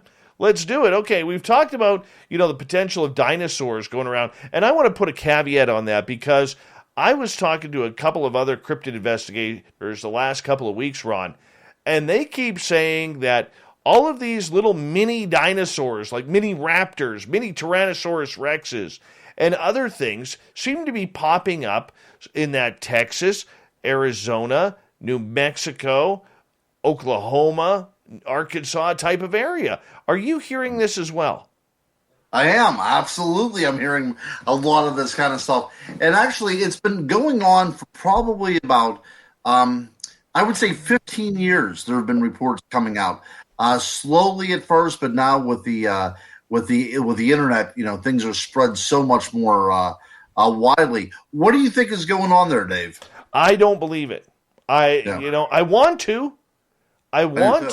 But when you hear people saying they were chased by, little 2 to 3 foot Velociraptors, I mean, to me, that sounds like an iguana that's running on its back feet. Right. What it sounds like to me is what is going on in a lot of those states. The people are starting to raise things like ostriches and emus for either for food or for materials, feathers or their hide. And my thing is that because these states are so conducive to the environment to allow a bird like that to survive outside of captivity, that 1 or 2 of these birds have gotten out, and that is giving rise to these tales of dinosaurs. Because you would think if you're driving down a road at night and something crosses your path, like an emu or a young ostrich, especially in the front of your headlights, that kind of fleeting moment, you're going to see a dinosaur. I truly believe that. That's the way your mind is going to think. But I think that these are misidentified things. I would love there to be dinosaurs around, my friend. You have no idea how much I would love for that to happen. But I have to go out and say that I do not believe that people are seeing dinosaurs in Mexico, in Texas, or any of those Southwest states at all. What about the fact that there may be these ropin still flying around? Yeah, that happens all the time, even in my state. Even in Pennsylvania, people are talking about seeing these pterosaurs, these flying reptiles. The whole problem with flying reptiles is that they are indeed reptiles. And our winters get quite cold. Are they migrating? Are they passing through? Possibly. Reptiles would also have to eat. So you would see them feeding as well, too. And again, I would love for these things to exist. But whenever it comes to those particular creatures, I think that it's people witnessing like a sandhill crane or, a green or blue heron, or possibly even an osprey, a peregrine falcon, something that's misidentified. Okay, well, let me throw this one at you then. The Thunderbird. Yes. I know you're a big fan of this one because you love the Thunderbird. I don't see this as being something that exists. I really, really don't. I want to, but I just cannot believe for a fact, my friend, that there would be a 40-foot bird out there that could literally not find any droppings or nests of. Right. Because, I mean, Right. if that thing hits a dropping, Guru, I mean, that's painting a car. That's Yeah. Well, so whenever I do my talks, I bring that up as well too. I said, if this creature was flesh and blood, and it decided that it was going to dropping on your Prius, you would not have a Prius left anymore. Your windshield will be smashed in and everything else. Nobody is walking through the woods and finding an 11-foot feather either. Nobody's finding anything. Nobody's stumbling upon a nest that's the size of a house with, a 6-foot piece of eggshell in it. Nobody's finding this stuff. My theory is this. For the Thunderbird, you have to find an analogy in nature. And we did have one. Up into the Pleistocene, we had something called the Argentavis magnificens. This was a large condor, very wide wingspan. It would have appeared like a living plane out there. Now, people say that they died sometime maybe 1 million years ago. But the Pleistocene, it's possible that they lived at least long enough for Native Americans to witness them. And we know that they were in North and South America. So could you imagine coming across on the Bering Strait? You're now entering a world, we're talking about 35,000 years ago. And then all of a sudden, in this new world that you live in, there is a giant condor. Now, it makes sense that they call it a Thunderbird because something that size needs to have thermal waves to keep it up, to keep it afloat. So one of the things that would happen is it would ride thermals like you would find in storms.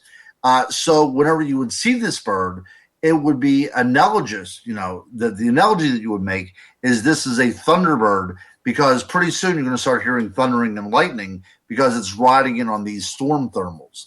I do believe wholeheartedly that these were once flesh and blood animals that became part of our indigenous mythology and now is with us to this day, but they are no longer surviving. I'm going to throw a caveat at you here, though. Okay, would it be possible that people who have these encounters with Thunderbirds, that maybe it's a timeline crossing over, or they're actually seeing a vision of the past? Yeah, absolutely. And then that a lot of people talk about that as well. I've interviewed a couple people for my book because in my area, the Chestnut Ridge, there's a lot of people that have Thunderbird sightings. There was just a few sightings not too long ago, about 15 miles from where I live. And they swear that they saw this creature. And they all report this very peculiar kind of tell that forms like a fan almost. And that was indicative of the Argentavis. That was, its necessary plumage that was necessary to keep something like this aloft. So these people are not making this up. They're not taking class in ornithology and coming up with this kind of stuff. They're seeing something. So what are they seeing? It's very possible that when we talk about quantum physics and we talk about the idea of portals opening up or what have you, that we're able to glimpse at a time that wasn't that's not no longer there. You're getting a glimpse into a past time, and that happens with ghosts as well too. We talk about this all the time with hauntings. People have reported over in England seeing an entire garrison of Roman legions in areas that where the Romans used to occupy. It seems as if there's a time slip that we're allowed to see something that no longer exists.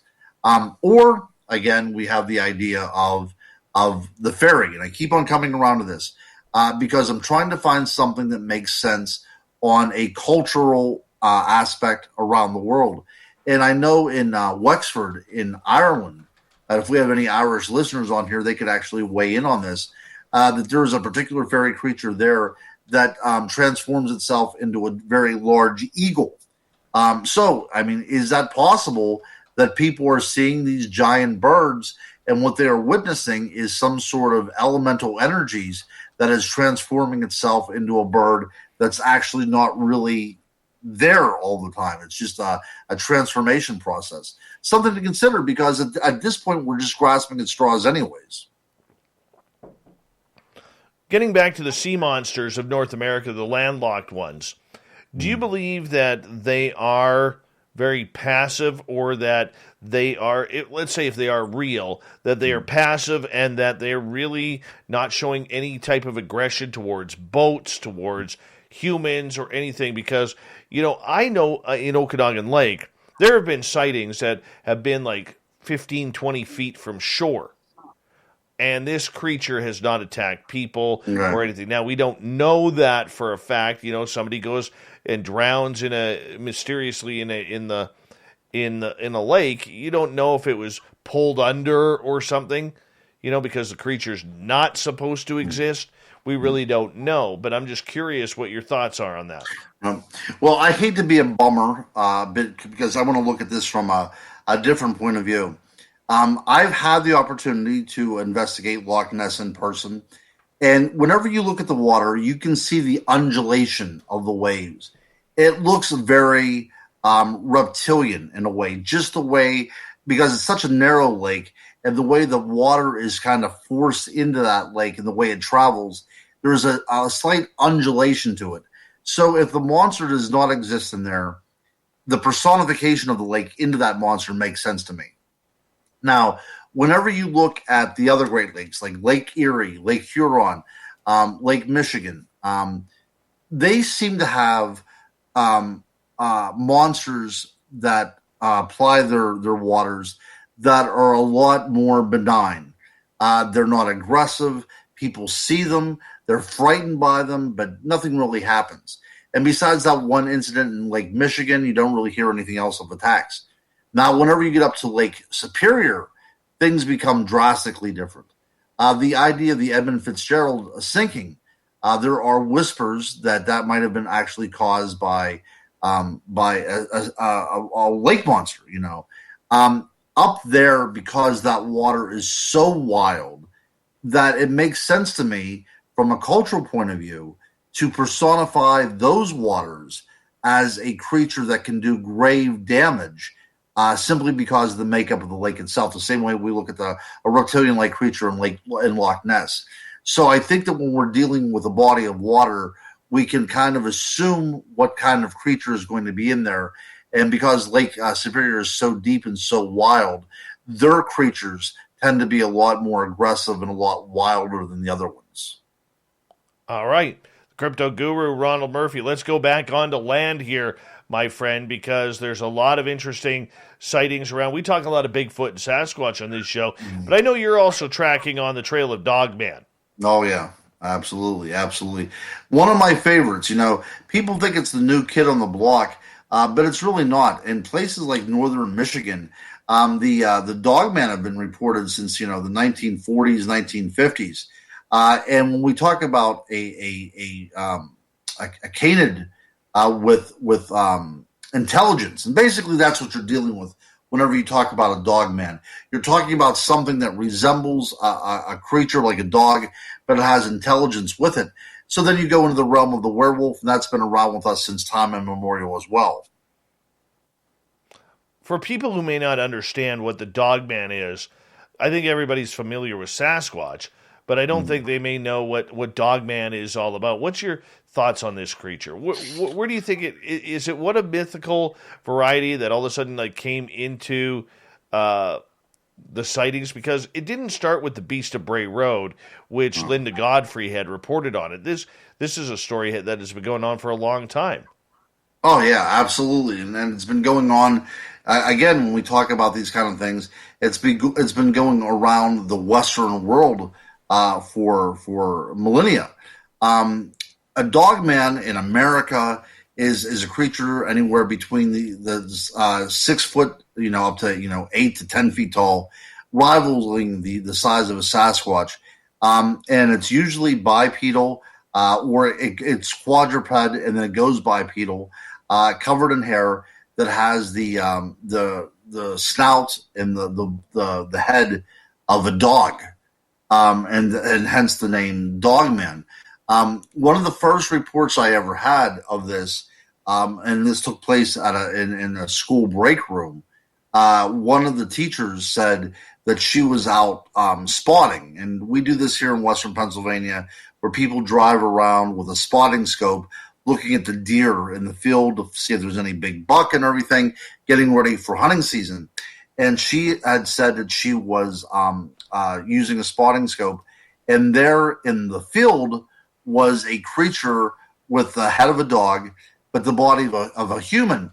And she said the body was so human-like that you could see its knees were up, and its arms were around its knees, kind of tucking itself in. And she said, but the thing that was so strange was just this pronounced snout of this creature sitting there staring at the road. Now, a curious thing about this is this incident took place on a road called Meteor Road, which is called Meteor Road because that is where the Kecksburg UFO was supposed to have went down at. So it's very interesting that we have this kind of play on this very particular area. But whenever I went out there myself to check out the area, what I noticed was there was a lot of roadkill animals. And it's interesting to think that if there is a creature out there like the Dogman or even Bigfoot for that matter, it's beneficial for them just simply to lie in wait and allow a car to hit its prey and then go onto the road and get it after it's all taken care of. So that may be what these people had witnessed, that there was a creature there sitting in a field, just sitting there all hunched together, intently watching the road, probably in case something gets in. The Dogman, though, it seems more aggressive than the Sasquatch. Why do you think this creature, the reports you have read on it, why do you think it's more aggressive than what we hear of Sasquatch? I think that it comes down to the way we perceive it. There's a place called Land Between the Lakes, the border of Kentucky and Tennessee. And like that area where I talked about, where I do a lot of my research, this too was Army Corps of Engineers, and it was flooded over, okay? And people still vacation there. So there's a report that happened there that there was a family that was vacationing, and the game wardens came upon the scene that the family was ripped to shreds. One of the children was found in a tree, and it was just a bloodbath. Later on, somebody was found who was hunting from a tree stand, also killed as well. So these are anecdotal tales that come about the Dogman. People are witnessing this dog and this dog-like creature in that vicinity as well too. Now, I cannot find any corroborating evidence. So right now, we can only say that this is speculation at best. At worst, it's just part of urban legend. But every now and then, you will hear people say, and I even interviewed a game warden one time in Pennsylvania that said that he was out checking a particular area where they had a bear trap up, and he sensed that there was something very odd going on. He said he just sensed it internally. And then it appeared, walking out of the woods, a bipedal humanoid with the head of a dog that just simply sat there staring him down until he got back in his car. Now, of course, this was a professional person. He knows the woods. He's employed by the state of Pennsylvania. But he said that this actually had impacted him so much that he will not go to that area anymore. So whatever this creature is, by the sense that you're getting from it, and also by its behavior, that this is something you don't want to mess around with. Do you believe in the telepathic communications this creature and other cryptid creatures seem to deliver to people? I do. One of the things that I think is going on there as well, too, is this almost unwritten agreement between the cryptid and the experiencer, that you almost have to have this connection for there to be an experience to happen, for witnessing to happen. It's almost like you flip a switch. There has to be this current. So I think that people are maybe predisposed to this. I'm not sure, but you go out into the woods, and there is a certain amount of electricity that you're putting out, a certain amount of electricity that creature's putting out, and somehow there is a connection that's made, and you're able to see it tangibly. Okay, that's one of my theories. Because I look at the world of ghosts and hauntings as well too. It's very subjective. Some people see it, some people don't. But when we talk about not being able to get a photo of these Bigfoots or these dogmen, that might be one of the reasons as well too. We might be dealing with an energy aspect here that it simply does not show up on film, or it's blobby or what have you. But I think in order to experience these things, there has to be a connection between the cryptid and the experiencer as well. Is that a physical connection or a spiritual one? It may be all the above, Dave. It might be all the above. I have spoken to a woman who will swear on a stack of Bibles that a Bigfoot materialized within her home. Very odd story. Nothing to gain from it whatsoever. She just said that she was sleeping one day and she woke up, and standing at the end of her bed watching her was a very tall Bigfoot. And it communicated through his mind and said that it was just simply going to observe her. It watched her cook, it watched her clean, it watched her vacuum. And after a period of a few days, it just vanished and she never saw it again. That's a strange story. It's a strange story to bring up if you're fabricating it. And again, there's nothing to gain. But she had claimed that there was this psychic connection she had, and it didn't take place in the woods. It took place within her home. Now, if this is indeed true, then maybe we're kind of barking up the wrong tree. Maybe these cryptids that we call them, or these entities or these creatures, are everywhere. And it just takes the right person to have their mind opened up to make this connection with them. Crypto guru Ronald Murphy, we have an hour or 1 minute to go here in the second hour before we got to go to break at the top of the hour. And, these dogmen, this is the one I don't want to encounter. No. Are you the same way? Yeah, oh, absolutely. I remember we were investigating this one place about 5 years ago. And I got a map out, and I was looking at some areas on the map, and I found this one hill called Pack Hill. Now, it's very interesting that, wolves are supposed to roam around in packs, and we found on a map something called Pack Hill.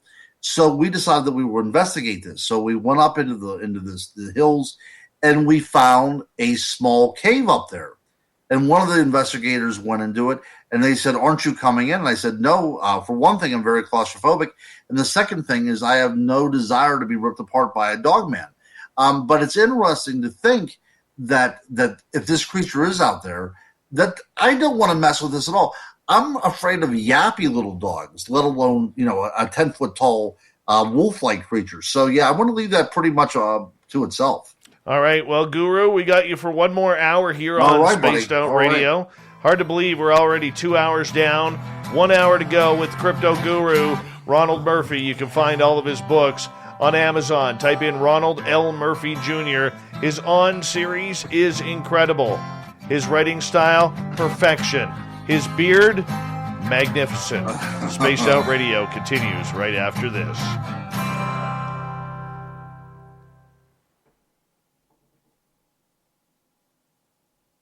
All right, I'm going to go let my pups out. You can talk with the audience here, bud. I will do that. I'll see how much daylight is left. Oh, that's right. You have daylight up there. Yeah, heading to the solstice. That's right. I hope I get a chance to meet some of you guys.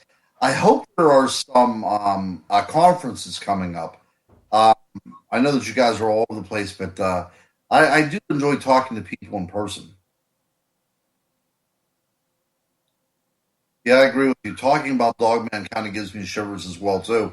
One night I would like to do an entire program just on werewolves It's really one of my specialties, and I enjoy it very much. In England, Antonio, about the Dogman. So England and Ireland, Scotland have a rich tradition of werewolves. I heard things about Dogman, killing people, being seen in various areas, and there was some sort of governmental cover-up. But I'm not a fan of conspiracies. But I would think if there was a conspiracy to cover something up, a Dogman would be the ideal thing to cover up. Less sightings of Bigfoot in the Adirondack Mountains, I think, is because of COVID. A lot of people aren't getting out, but now that things are opening back up again, I think you're going to hear more and more of sightings.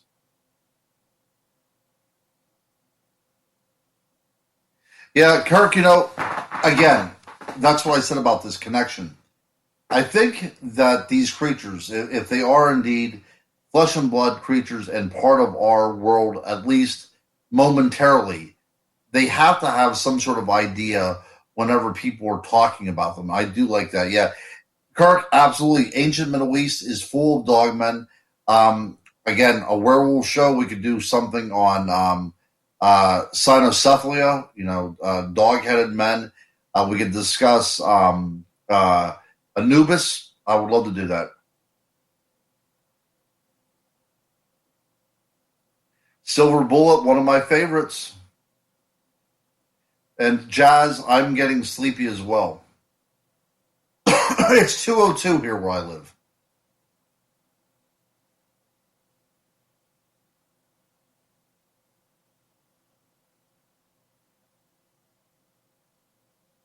Jennifer, we'll have to talk more about werewolves.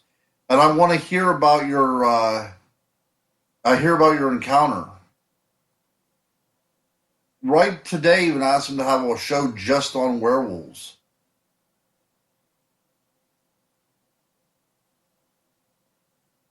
Yeah, Antonio, the cynocephalia. So the thing about that is some of our saints in the Catholic Church were said to be dog-headed creatures. And if we ever have a show, I'll bring some visuals in as well, too. But, India... there was places on ancient maps that showed the place where dog-headed men had their villages. East Coast, ride till I die in the house. That's good. Beast of Bray Road. That's right. We got to get out there. I got to get out there too, Jazz. One of these days. Oh, the Pinelands, New Jersey, Betty Spaghetti. I was due to go out there a couple weeks ago. Did not do it. I got to go up there for some Jersey devil hunting.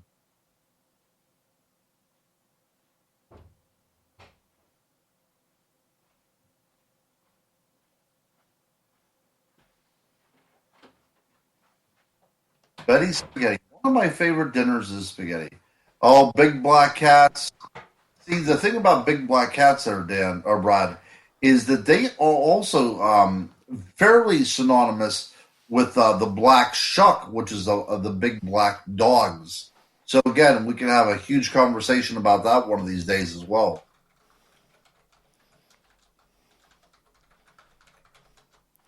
How you doing, bud? Having fun?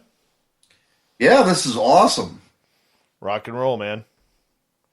That's right.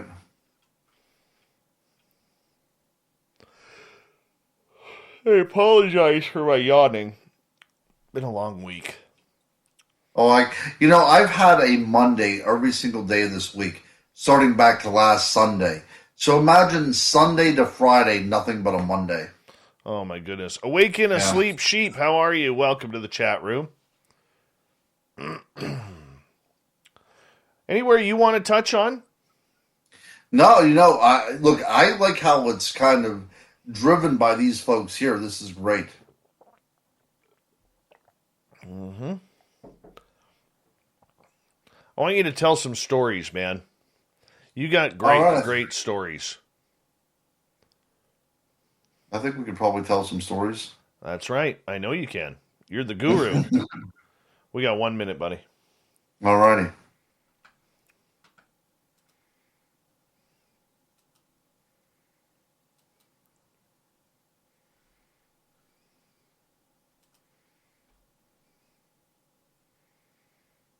It's good to have you back on the show, man. Yeah, we're going to have to see when it's going to be summer. Maybe we could try to figure out something to do, one day a month or something like that. But you're probably pretty well booked up, dude. I'll always make time for you. Always make I appreciate time that. for you.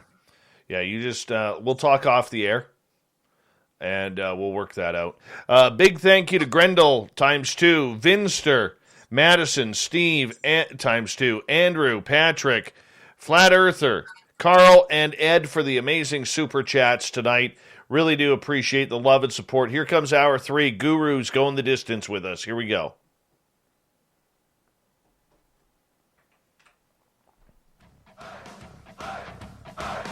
Would you like to connect with us? Head to spacedoutradio.com for all your latest show info.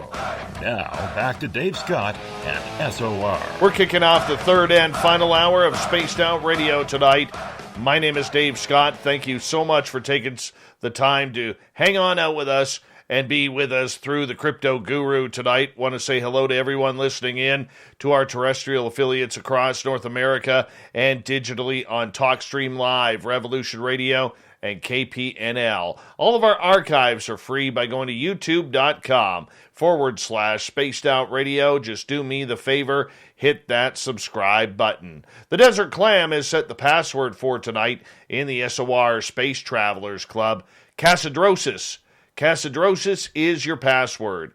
Use it wisely, space travelers, as the Clam sets the password each and every night right here on Spaced Out Radio. Our website is spacedoutradio.com, where we have a plethora of features for you, including rocking out to Bumblefoot and reading up on Captain Shirk's SOR Newswire. Follow us on Twitter at Spaced Out Radio and on Instagram at Spaced Out Radio Show. We continue on with the crypto guru, Ronald Murphy, tonight. His website, I believe, is thecryptoguru.net, Ron. Is that what it is? That's right. All right. And you can find all his books by going on Amazon, typing in Ronald L. Murphy Jr. Pick up his On series. You are absolutely going to love it. Guru, welcome back. Great to be here, my friend. Only about less than an hour to go, man. Less than an hour to go. I know. Distance. Hey, we were talking Dogman right before the break here, and this is one story that many of us absolutely love. It freaks us out. So I'm curious for you, have you got any good Dogman stories you'd like to pass on to the audience? Well, yeah, I'll tell you a couple. I'll tell you one that happened with me, and then I'll tell you one that led to one of the investigations that I did. How about that? Does that sound Perfect. good? Let's do it. Okay. So, as I said, that I was always into Bigfoot. I was always into things that go bump in the night. But I never contacted anybody before until this incident happened. And at that time, after my incident, there really wasn't many people out there. You would go up, put on the internet, and you would type up Bigfoot in Pennsylvania, and one website would come up, and that was the Pennsylvania Bigfoot Society with Eric Altman, who I'm still friends with to this day. But the incident was this, okay? So I was in graduate school.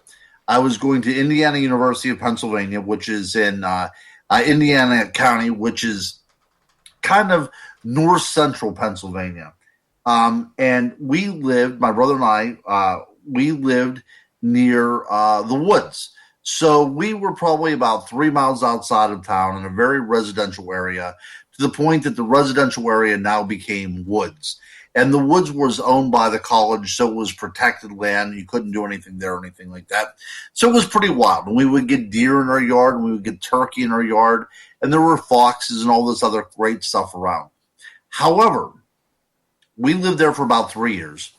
And the first year we were there, only in the summertime, and only on days whenever it wasn't raining, and always between the hours of 12 and 3 a.m., which is very, very curious, we would hear a whistling sound. Didn't know anything about it.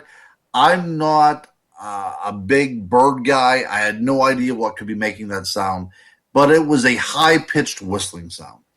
And this went on the first year we were there, throughout the summer. The next year we were there, the whistling continued in the summertime, but now it became decidedly closer, like Now, instead of hearing it off in the woods, now it seems to be in our backyard. That led to a lot of nights shooting up in bed, hearing this whistling sound, and really kind of being a little scared. I don't own a gun, but I thought, look, I don't know what's going on. Just let it pass. So that was the second year. So the third year we were there, the sound in the summertime became all-encompassing, to the point that if I would go outside whenever this thing was whistling, I could hear it rumbling in my stomach. I could feel it acting upon me. So I went back in the house and I said to my brother, and I'm in my 20s at this time, and my brother's in his 20s at this time. We're all healthy and in good shape and everything like that.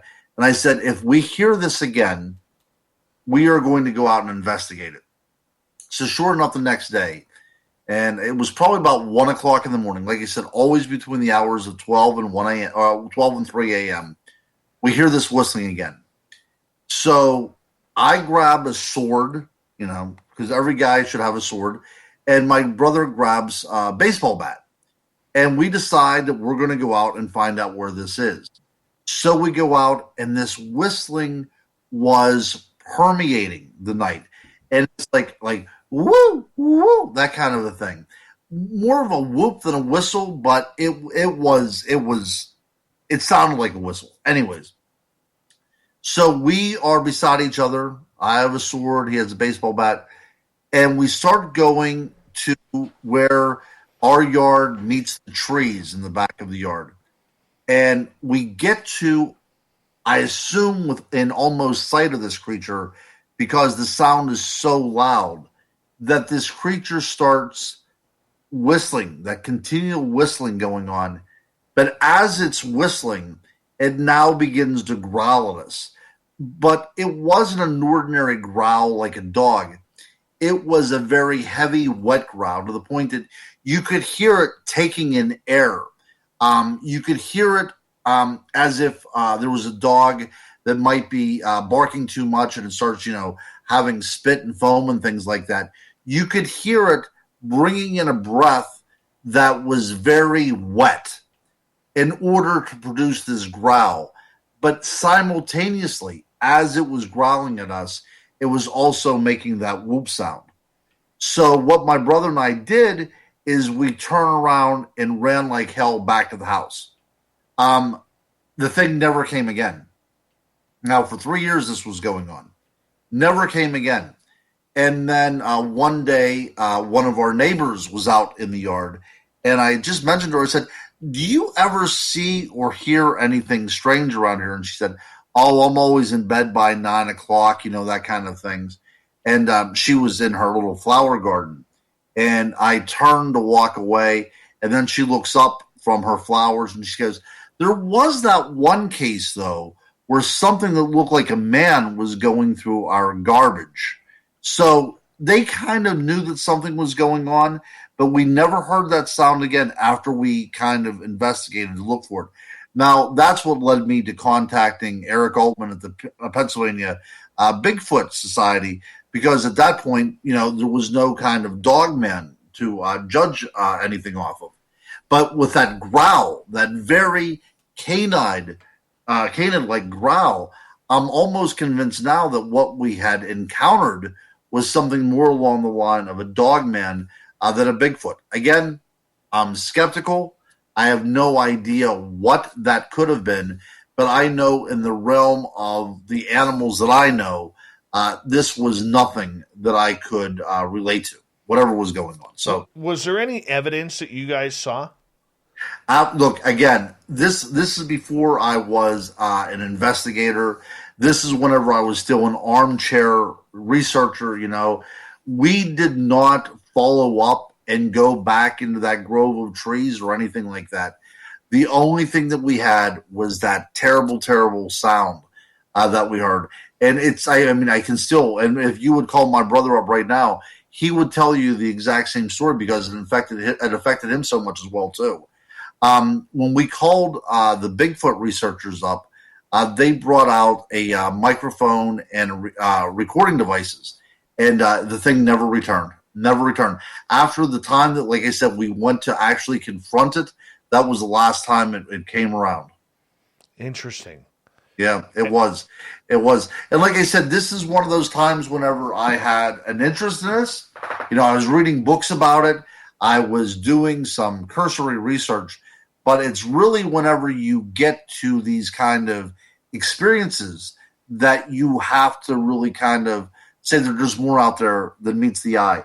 And these aren't experiences like you've had, Dave, that I'm not witnessing anything that I can physically see. I only know that how it impacted me from the emotions that I had from being near it. Now, there was some other good stories, though, too, in my area about the dog man, where a woman had called me up, and she said that every night after every – okay, it's a small town where she lives in.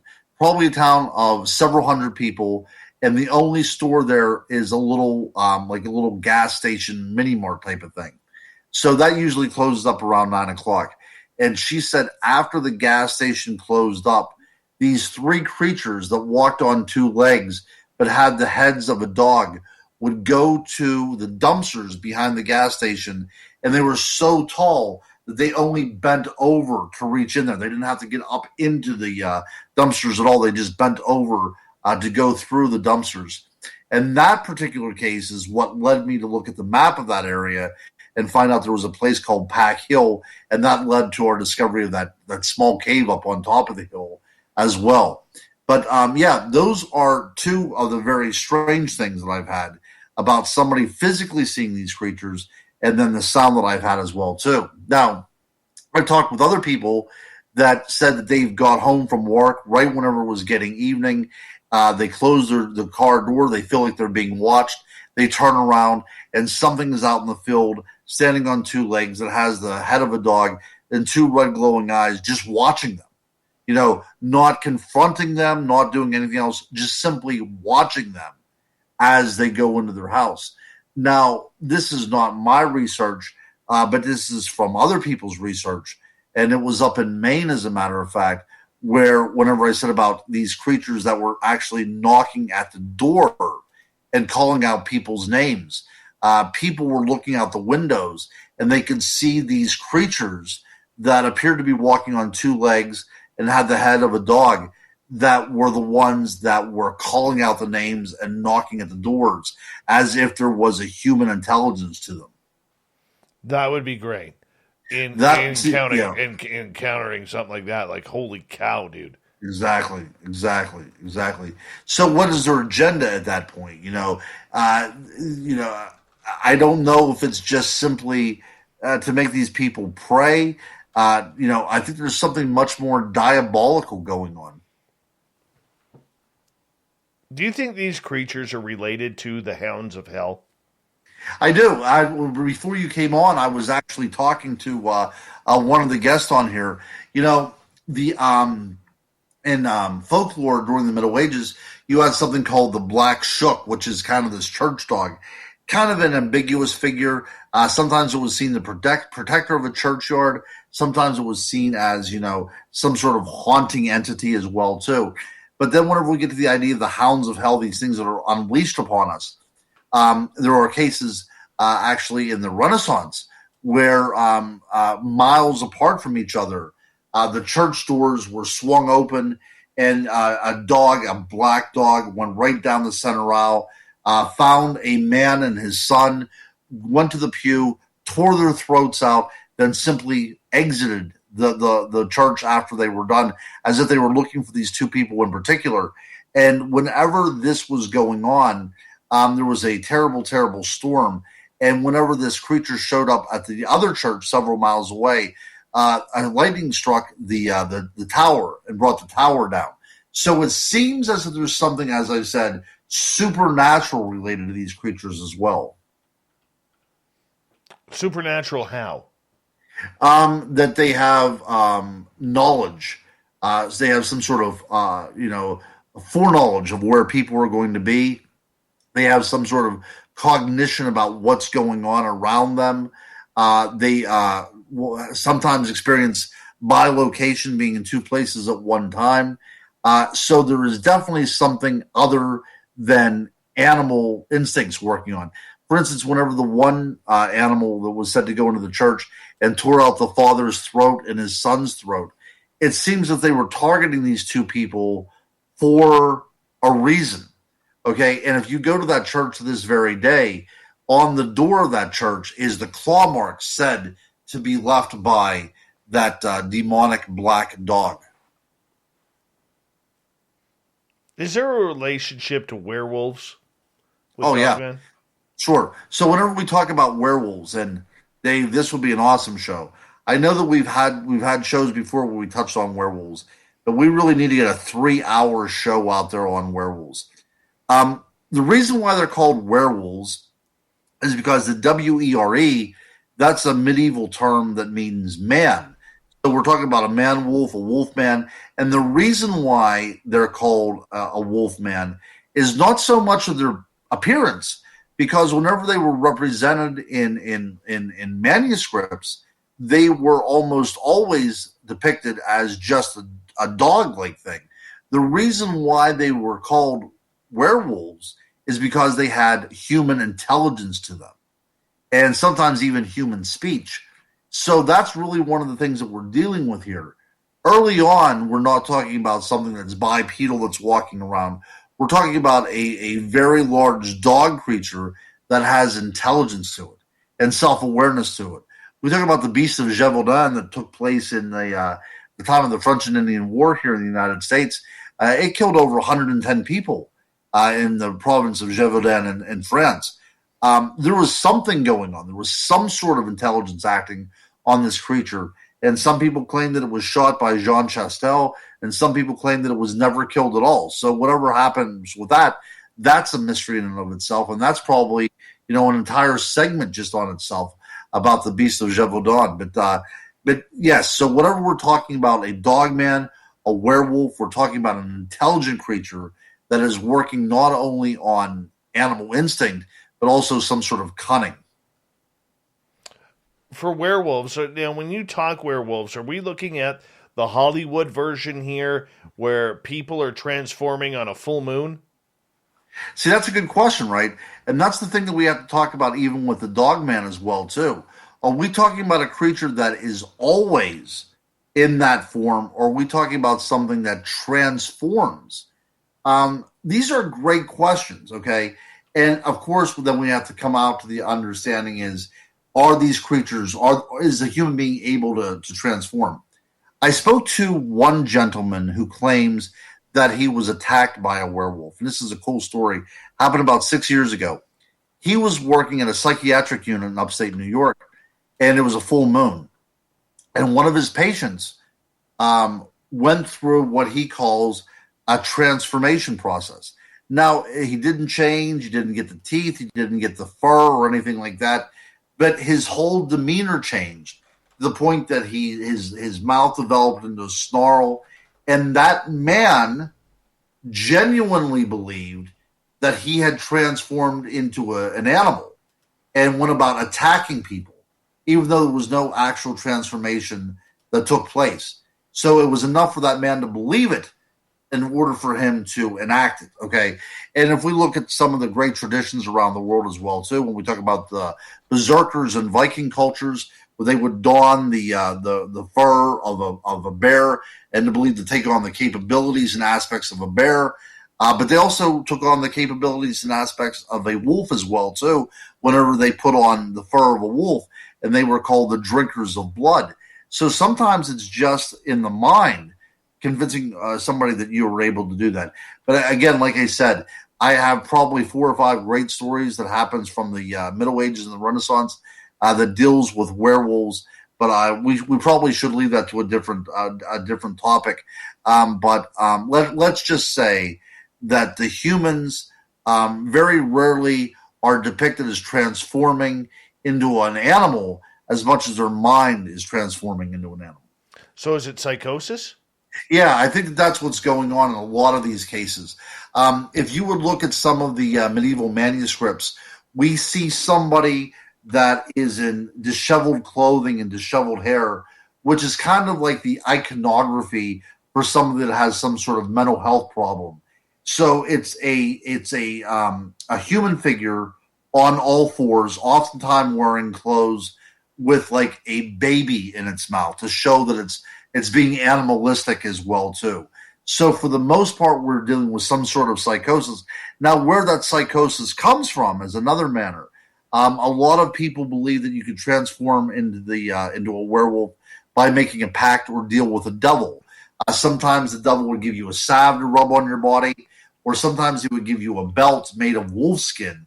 And whenever you put that on, it was believed that you would transform. But the transformation happened more along the lines of a berserker in the Viking culture than it did with Lon Chaney in the movies. Okay, so your definition then of a werewolf is not a human who hits a full moon and runs outside and changes into a big hairy dog. Okay, so I can't rule that out completely either, and I'll tell you why. Because if you would look at the historical record, there is a lot of very famous people who have said that this has happened. Our friend over there in Greece, Herodotus, where we get the idea of history from, talked about this Mount Pausanias, where there was a werewolf cult, and there was an Olympian who actually won an Olympic event that transformed into a werewolf and stayed transformed into a werewolf for 7 years as part of this curse. So there are cultures around the world that do believe that people are capable of physically transforming into that animal as well. Interesting. Yeah. We got about 90 seconds to go before we have to go to break at the bottom of the hour. The crypto guru, Ronald Murphy, is our guest tonight on the show. Ron, when do these werewolves seem to come out and play?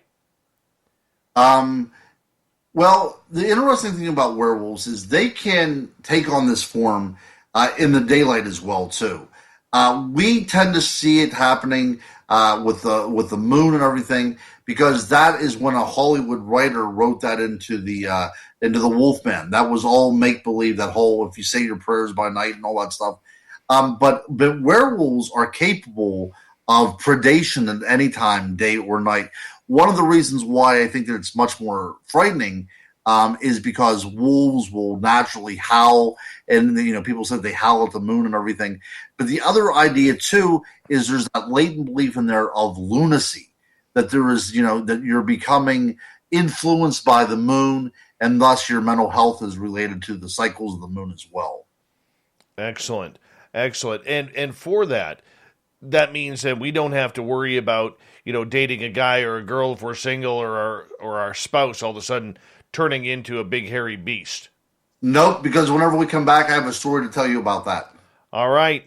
We got the crypto guru, Ronald Murphy, here. We're going to go to the distance with him.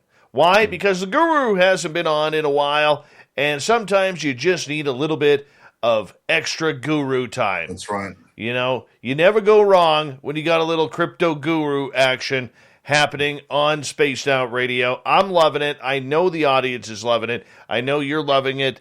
And I am just right here, right now, into the crypto guru. Ronald Murphy's books can be found on Amazon. Type in Ronald L. Murphy Jr., his website, thecryptoguru.net. Make sure you check it on out. We'll be back with the final half hour of the crypto guru, Ronald Murphy, coming up right after this.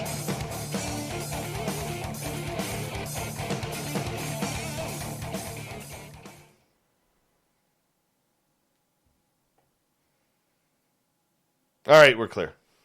Sweet. Yeah, I'll tell you that one last story, and I think that your audience will like it a good bit. All right. First and foremost, I gotta get my beard oil thing going here. So, as you know, one of our sponsors is Gary the Dutchman, owner of Mighty Moose Beard Oil. MightyMooseBeard.com. I'm using the True North blend, and this is how it goes. Squeeze the bottle, like so. Okay.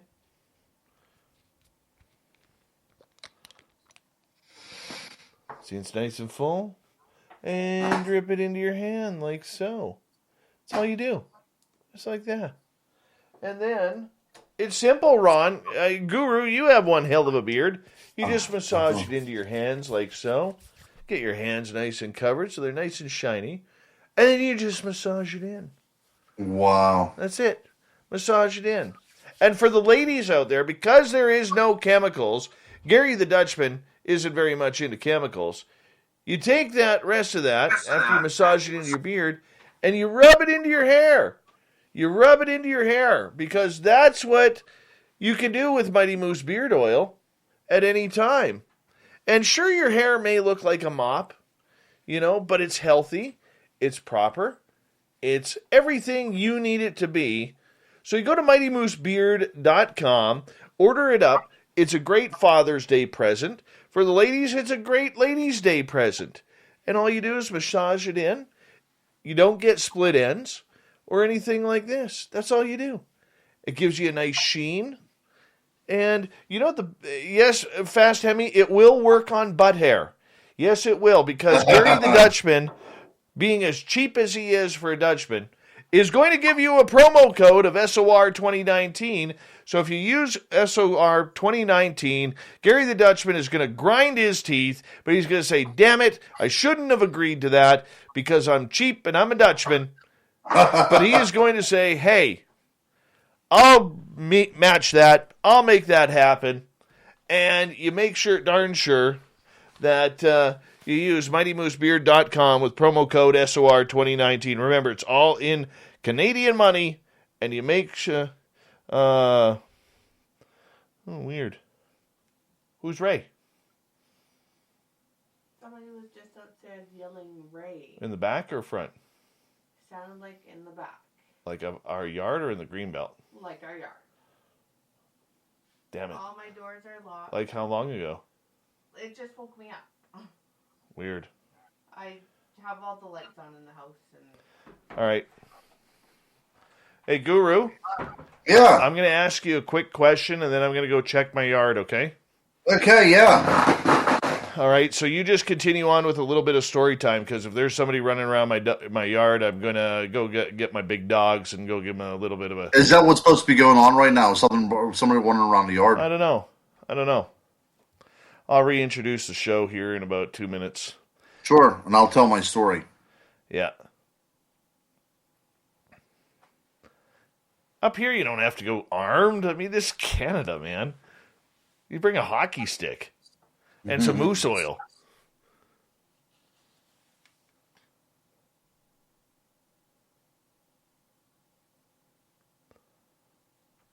Getting close to summertime. So, sure, it's nothing. My area doesn't have a lot of robberies.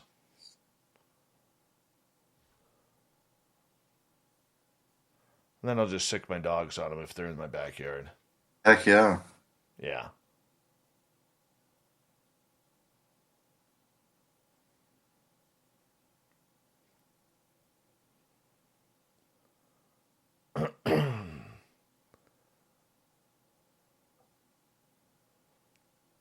We got 1 minute. Take as long as if you can expand that story as long as until you see me get back, or even tell. Oh yeah, I can do stories. that. Heck yeah, I can do that. All right, that'd be great. That'd be kind of cool to come back here after a good fight. That'd be Yeah, cool. so That'd be fun. all bloody, yeah. Oh yeah, that'd be fun. The head of a dog man in your hand. Yeah, I'll come back with the tail. I'll cut it off. A big thank you to Vinster, to Grendel, Madison, Ozzy, Steve, Andrew, Patrick, Flat Earther, Carl, and Ed for the awesome super chats tonight. Really do appreciate it. And appreciate everybody's support of this show and giving us a thumbs up, thumbs down, thumbs sideways. Let's rock and roll into the final half hour here right now. All right.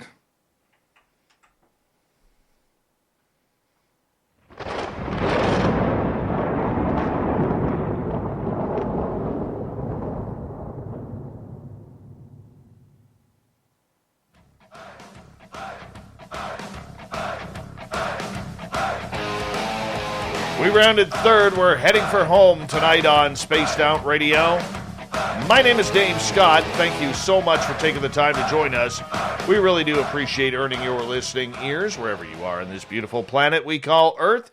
Want to remind you that if you missed most of this show or others, check out our free archives by going to youtube.com/Spaced Out Radio. Just do me the favor, hit that subscribe button. Our website is spacedoutradio.com, where we have a plethora of features for you, including rocking out to Bumblefoot and reading up on Captain Shirk's SOR Newswire. Follow us on Twitter at Spaced Out Radio and on Instagram at Spaced Out Radio Show.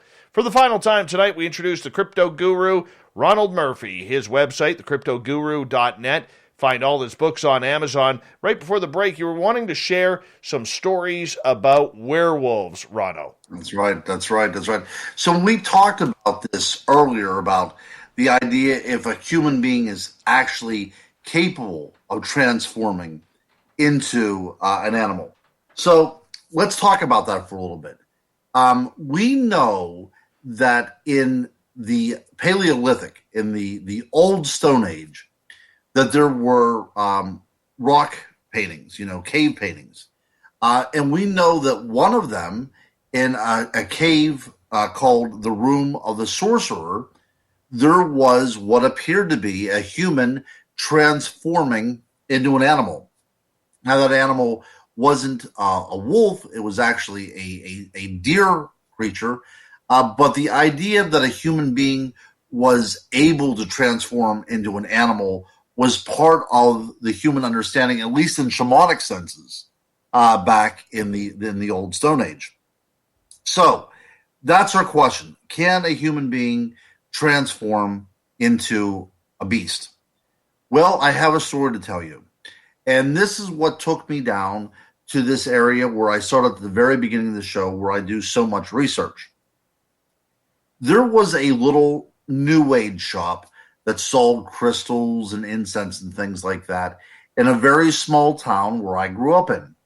And there was a nice lady there that minded the shop. She dressed like a witch, and she would have a smattering of different guests come on in, clientele. Usually they wouldn't buy anything, maybe a crystal here and there, maybe, a tarot deck.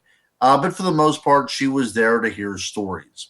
Well, one lady had come in with her child, and she said she met a man off the internet. Now, let that be a warning to you. So she met a man off the internet who was from California, and she was so excited because he was coming the whole way across the country to visit her. So a few days later, this woman goes into the store with her boyfriend and introduces the apparent love of her life. The owner of the store, her name is Dolores, she said that this gentleman was very shy, very awkward, didn't say anything. He kind of just moped around and really didn't interact with anybody. But this lady would bring in her boyfriend, for a couple days at a time per week. And about a month went by, and then this gentleman now came into the store himself. And the first couple of visits, he didn't say anything. He just kind of moped around. But then he did come back in, and he said to her, what do you think about werewolves? Now, Dolores, very open-minded person. She's also the owner of a New Age shop, so she has to be very careful with how she's going to market this as from an owner's point of view. But she said she kept an open mind, but she told me that she thought immediately that this guy was crazy. So the guy just made that kind of weird statement and didn't really have any follow-up on it, but he came back in a couple of days later, and he told Dolores, he said, I am getting afraid because I know that I'm going to be transforming into a werewolf, and I do not know what to do. So he elaborated fully on this story. He said that his father was also a werewolf, and you could feel it coming upon you. So apparently there was no need to have a full moon or a particular time and place. It was almost like a chemical reaction that it would come upon you and you would transform. So he said whenever his father would transform, He would go into the basement. The father would go into the basement. The wife would chain him up in the basement, and she and the kids would leave the house until the transformation process was over, usually a few days. And then they would come back, and the father would be in the basement, apparently very tired, hungry, and thirsty. And she would, unchain him and bring him up and cook for him and everything like that. So he felt that this transformation process was coming upon him very, very quickly. So he was worried about what he would do because he was afraid of hurting his girlfriend, but he was also afraid of hurting her child. Now, this could be some sort of psychological revelation that he has proclivity to hurt children. Go figure what's going on. What is he actually admitting to? But he left that day without really getting any kind of solid answer from Dolores. She didn't know what to say. But he came back in a couple days later, and he said that he is going to have to leave because the transformation is very, very close, and he is afraid he's going to hurt somebody that he cares about. So nothing happened for the next few days. Then the girlfriend came in, and she said her boyfriend took off, and she doesn't know where to find him. So more days passed. Nobody came in. And all of a sudden, about 10 days later, in stumbles the guy. And she said that he was completely disheveled. She said that his features looked as if there was some sort of change. His cheekbones were much more prominent. He had some hair on the back of his hands that wasn't there. But then again, she might have been reading into this as well, too. Needless to say, the physicality of this human being had changed. And he started to tell her a story. The story unfolded thusly. He felt that he was going to change, so he was going to find the most remote area that he could find so he couldn't do any harm to anybody. And that is the place where I go do my research. So he went down to this place. Again, it's out in the middle of nowhere, and he transformed. Now, he also pointed out that whenever he transformed, he also witnessed another human being down there, which was a female, and she was a werewolf too, and she transformed, and they kind of ran together in quotation marks, which seems to relate some sort of sexual activity or what have you. Again, we do not know if this person physically changed or if he didn't, but he believed that he changed. And not only did he believe that he changed, but he believed that the woman he met down there changed as well. So, that being said, the happy little couple are no longer together because about a month after that, the girl came in with her daughter and said that she was devastated because her boyfriend then moved back to California. Let this be a witness, or let this be a lesson, ladies, I guess gentlemen as well too. Be very careful about who you meet online, and you never know what they might be catfishing for. But yeah, this was an online date that didn't turn out very well. So, not only did this case happen here with the idea of this guy going down there, turning into a werewolf, and meeting a girl down there that turned into a werewolf, but there were also more tales that happened regarding a pack of werewolves that was said to go there as well. And that particular evening that I talked about at the very beginning of the show, whenever that bright light lit up and something started to follow me on my right-hand side and something from my left called my name, that was all during an investigation into the werewolves that are said to occupy that particular place. Dave, you're back. You're alive. And I just was able to take the show completely full circle. I just ended on the story that I began with. Well, I appreciate that. I appreciate you filling on in. So I have a studio. I'll explain right now to people. I have a studio in my house, and my partner came down during the break and heard people kind of in our backyard. We live in the wilderness, man. So when you hear voices in the backyard, it's one of two things. It's either people snooping around where they shouldn't, or it is a ghost. I'm not saying it's a ghost, but there's literally nothing there. Nothing. My dogs didn't react to anything, and I got a couple of very protective dogs. Right, but keep in mind, though, that at 3:00 in the morning, if you hear a knock at the door and you hear, Dave, come on out, Dave, do not go out. No, what happens? Well, we don't know. We don't know what happens whenever you go out. Yes, so Nobody writes about that. no. You know, the weird part about it is when it comes to the weird stuff like this, when you hear people calling your name or something, you're never supposed to go in that direction unless it's somebody you know. But what about these creatures, Ron, that are mimicking voices that you know, like from a deceased aunt or a grandmother or something? We're hearing all of this all the time, and these stories seem to be picking up, man. It does, yeah. Well, in order for that to happen, it has to gain access to your memory bank somehow. It has to go inside of that gray matter in your mind and start flipping around that Rolodesk in there until it finds out what it's looking for, and then it uses your memories against you. So what causes that? What kind of paranormal activity causes that? Well, let's see here. That's hard. That's really hard to say. There's a theory called the Descartesian theory of the mind. So Rene Descartes, who a lot of math majors will curse for the rest of their lives, he came up with this theory that in our mind is kind of like a movie theater. Our brain is the canvas on which we project our thoughts and everything. Now, he contended that there was a possibility that something could actually interact with that mechanism and be the one that puts the film into the projector to project it, if that makes any sense. So the idea of, things like infrasound or pheromones, if that is capable of producing a feeling or some sort of hallucination that's actually not there, but it was sprung from the resources that you have inside of you, that also can be a very powerful weapon if it's used in the hands of a Bigfoot or a dogman or what have you. And this, again, is all part of the fairy realm as well, too, because they're all said to be able to do the same thing.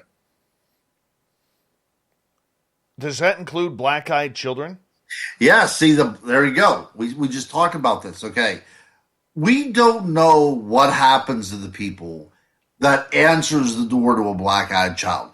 We also don't know what happens to people that answer the door to a werewolf calling their name. I assume that it does happen, and we never hear from these people again. These are the missing 411s. These are the people that are never seen or heard from again. And there's something frightening about this, because what's going on, Dave, is that we're not going into the wilderness, right? We're not going into the woods. Those things that go bump in the night are now coming to us. And that's what throws us off, because we think that we're all safe and sound within our castles.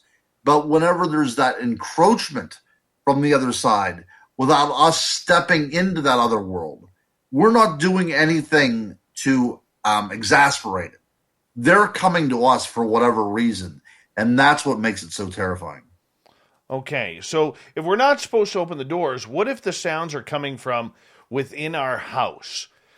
So a couple years ago, let's go back 3 years ago, all right, I was talking on the phone to a business associate who, her and I both heard my son. You know how children, when they're in that 2, 3, 4-year-old, when they laugh and giggle at the same time and it kind of comes out like a laughing screech? Oh, yes. We hear this laughing screech through my phone. I'm downstairs by the studio, and we hear it upstairs in the house. All right? And the person on the other end of the phone says to me, "Is that your little guy?" Or I said, "Did you hear that?" And she goes, "Yeah, it sounded like your little guy." And I said, "Yes, it did." I said, "But there's a problem. My son isn't here. My son is 10 minutes away in town at his daycare facility." And This sounded identical to my boy. I went and checked upstairs just to make sure no one had come home early. Nobody did. And I was a little weirded out by it. I mean, I'm used to weird things happening around here, Guru. But I was a little weirded out by that because that's my kid. It was intimidating. What if it's happening in your house? Right. One of the most frightening things that I've ever encountered on a ghost expedition, on a ghost hunt, was somebody had a spirit box going, and this is I don't even like to talk about this, but through the spirit box comes the sound of my son laughing. Wow. Yeah. So whatever is going on, they are able to get to your most basic, emotions, things that you care about the most, and use that against you. What would be the purpose from the spirit world for that? I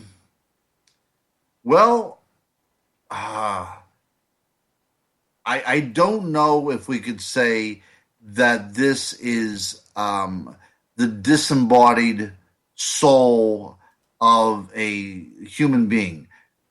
I would think we are erring more along the side of something much more heinous and possibly from another area of hauntings. A lot of people throw around the word demonic because there's a popularity to it, especially on certain ghost hunting shows. But I think whenever we have those kind of things going on, there is such a fear that is brought about whenever we hear that. And automatically our protective instincts is to go there and protect those things that are closest to us. So it kind of puts us, not at ease. We're kind of thrown off our balance a little bit. I don't know, man. Those are the scariest things that's ever happened to me. And like I told you at the very beginning, whenever I was out hunting, and I got a little bit turned around, I was laughed at twice there as well too.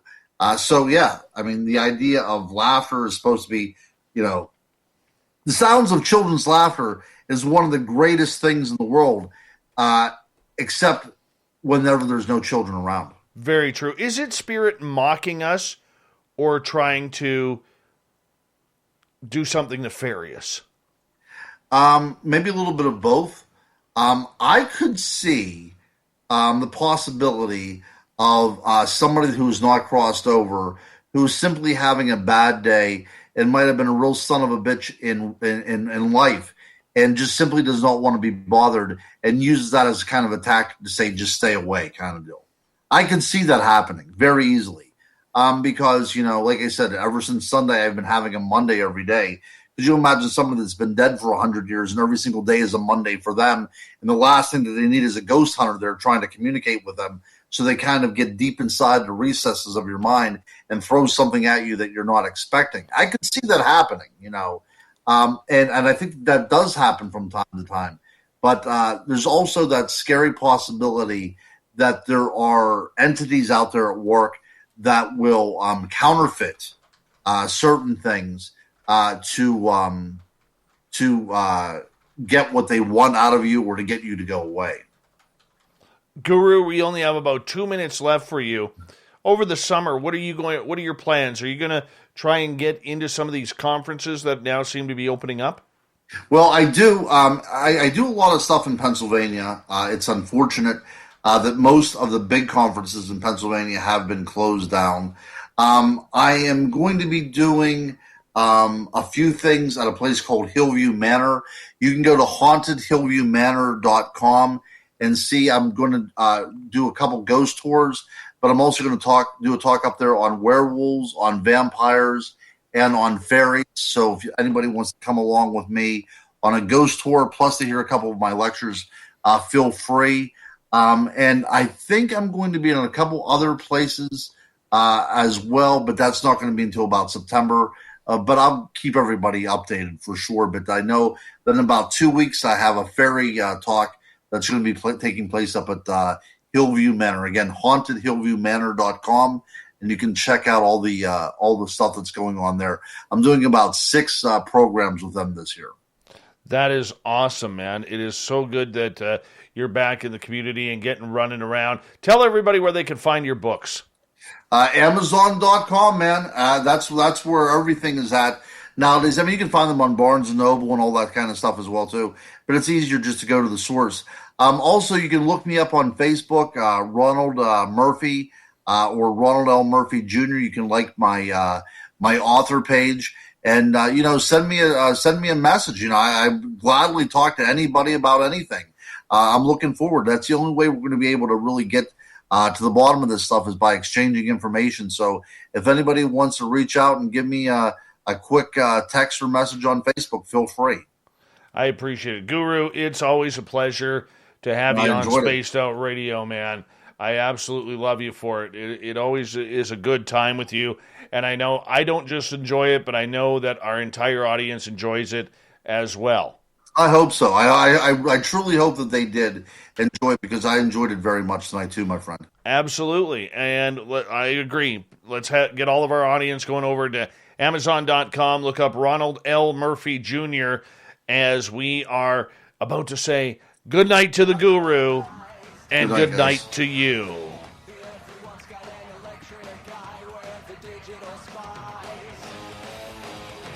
We got Mr. Ron Bumblefoot Thal rocking in the background with Little Brother Is Watching.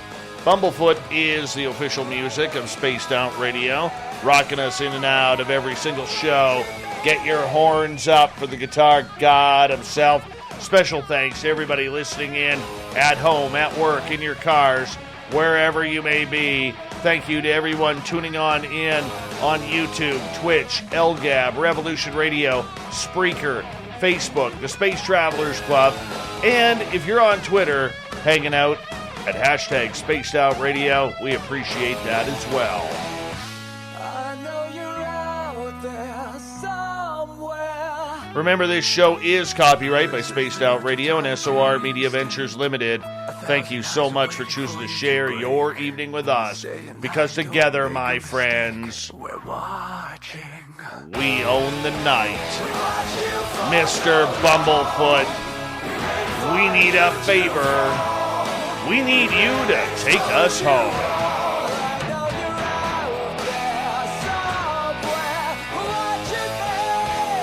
Yes, the Woo Train has docked for the night. But soon, my friends, we shall ride again. Your seats are always available. Your tickets never expire. And if you want to bring a friend, we've got room for them too. Good night.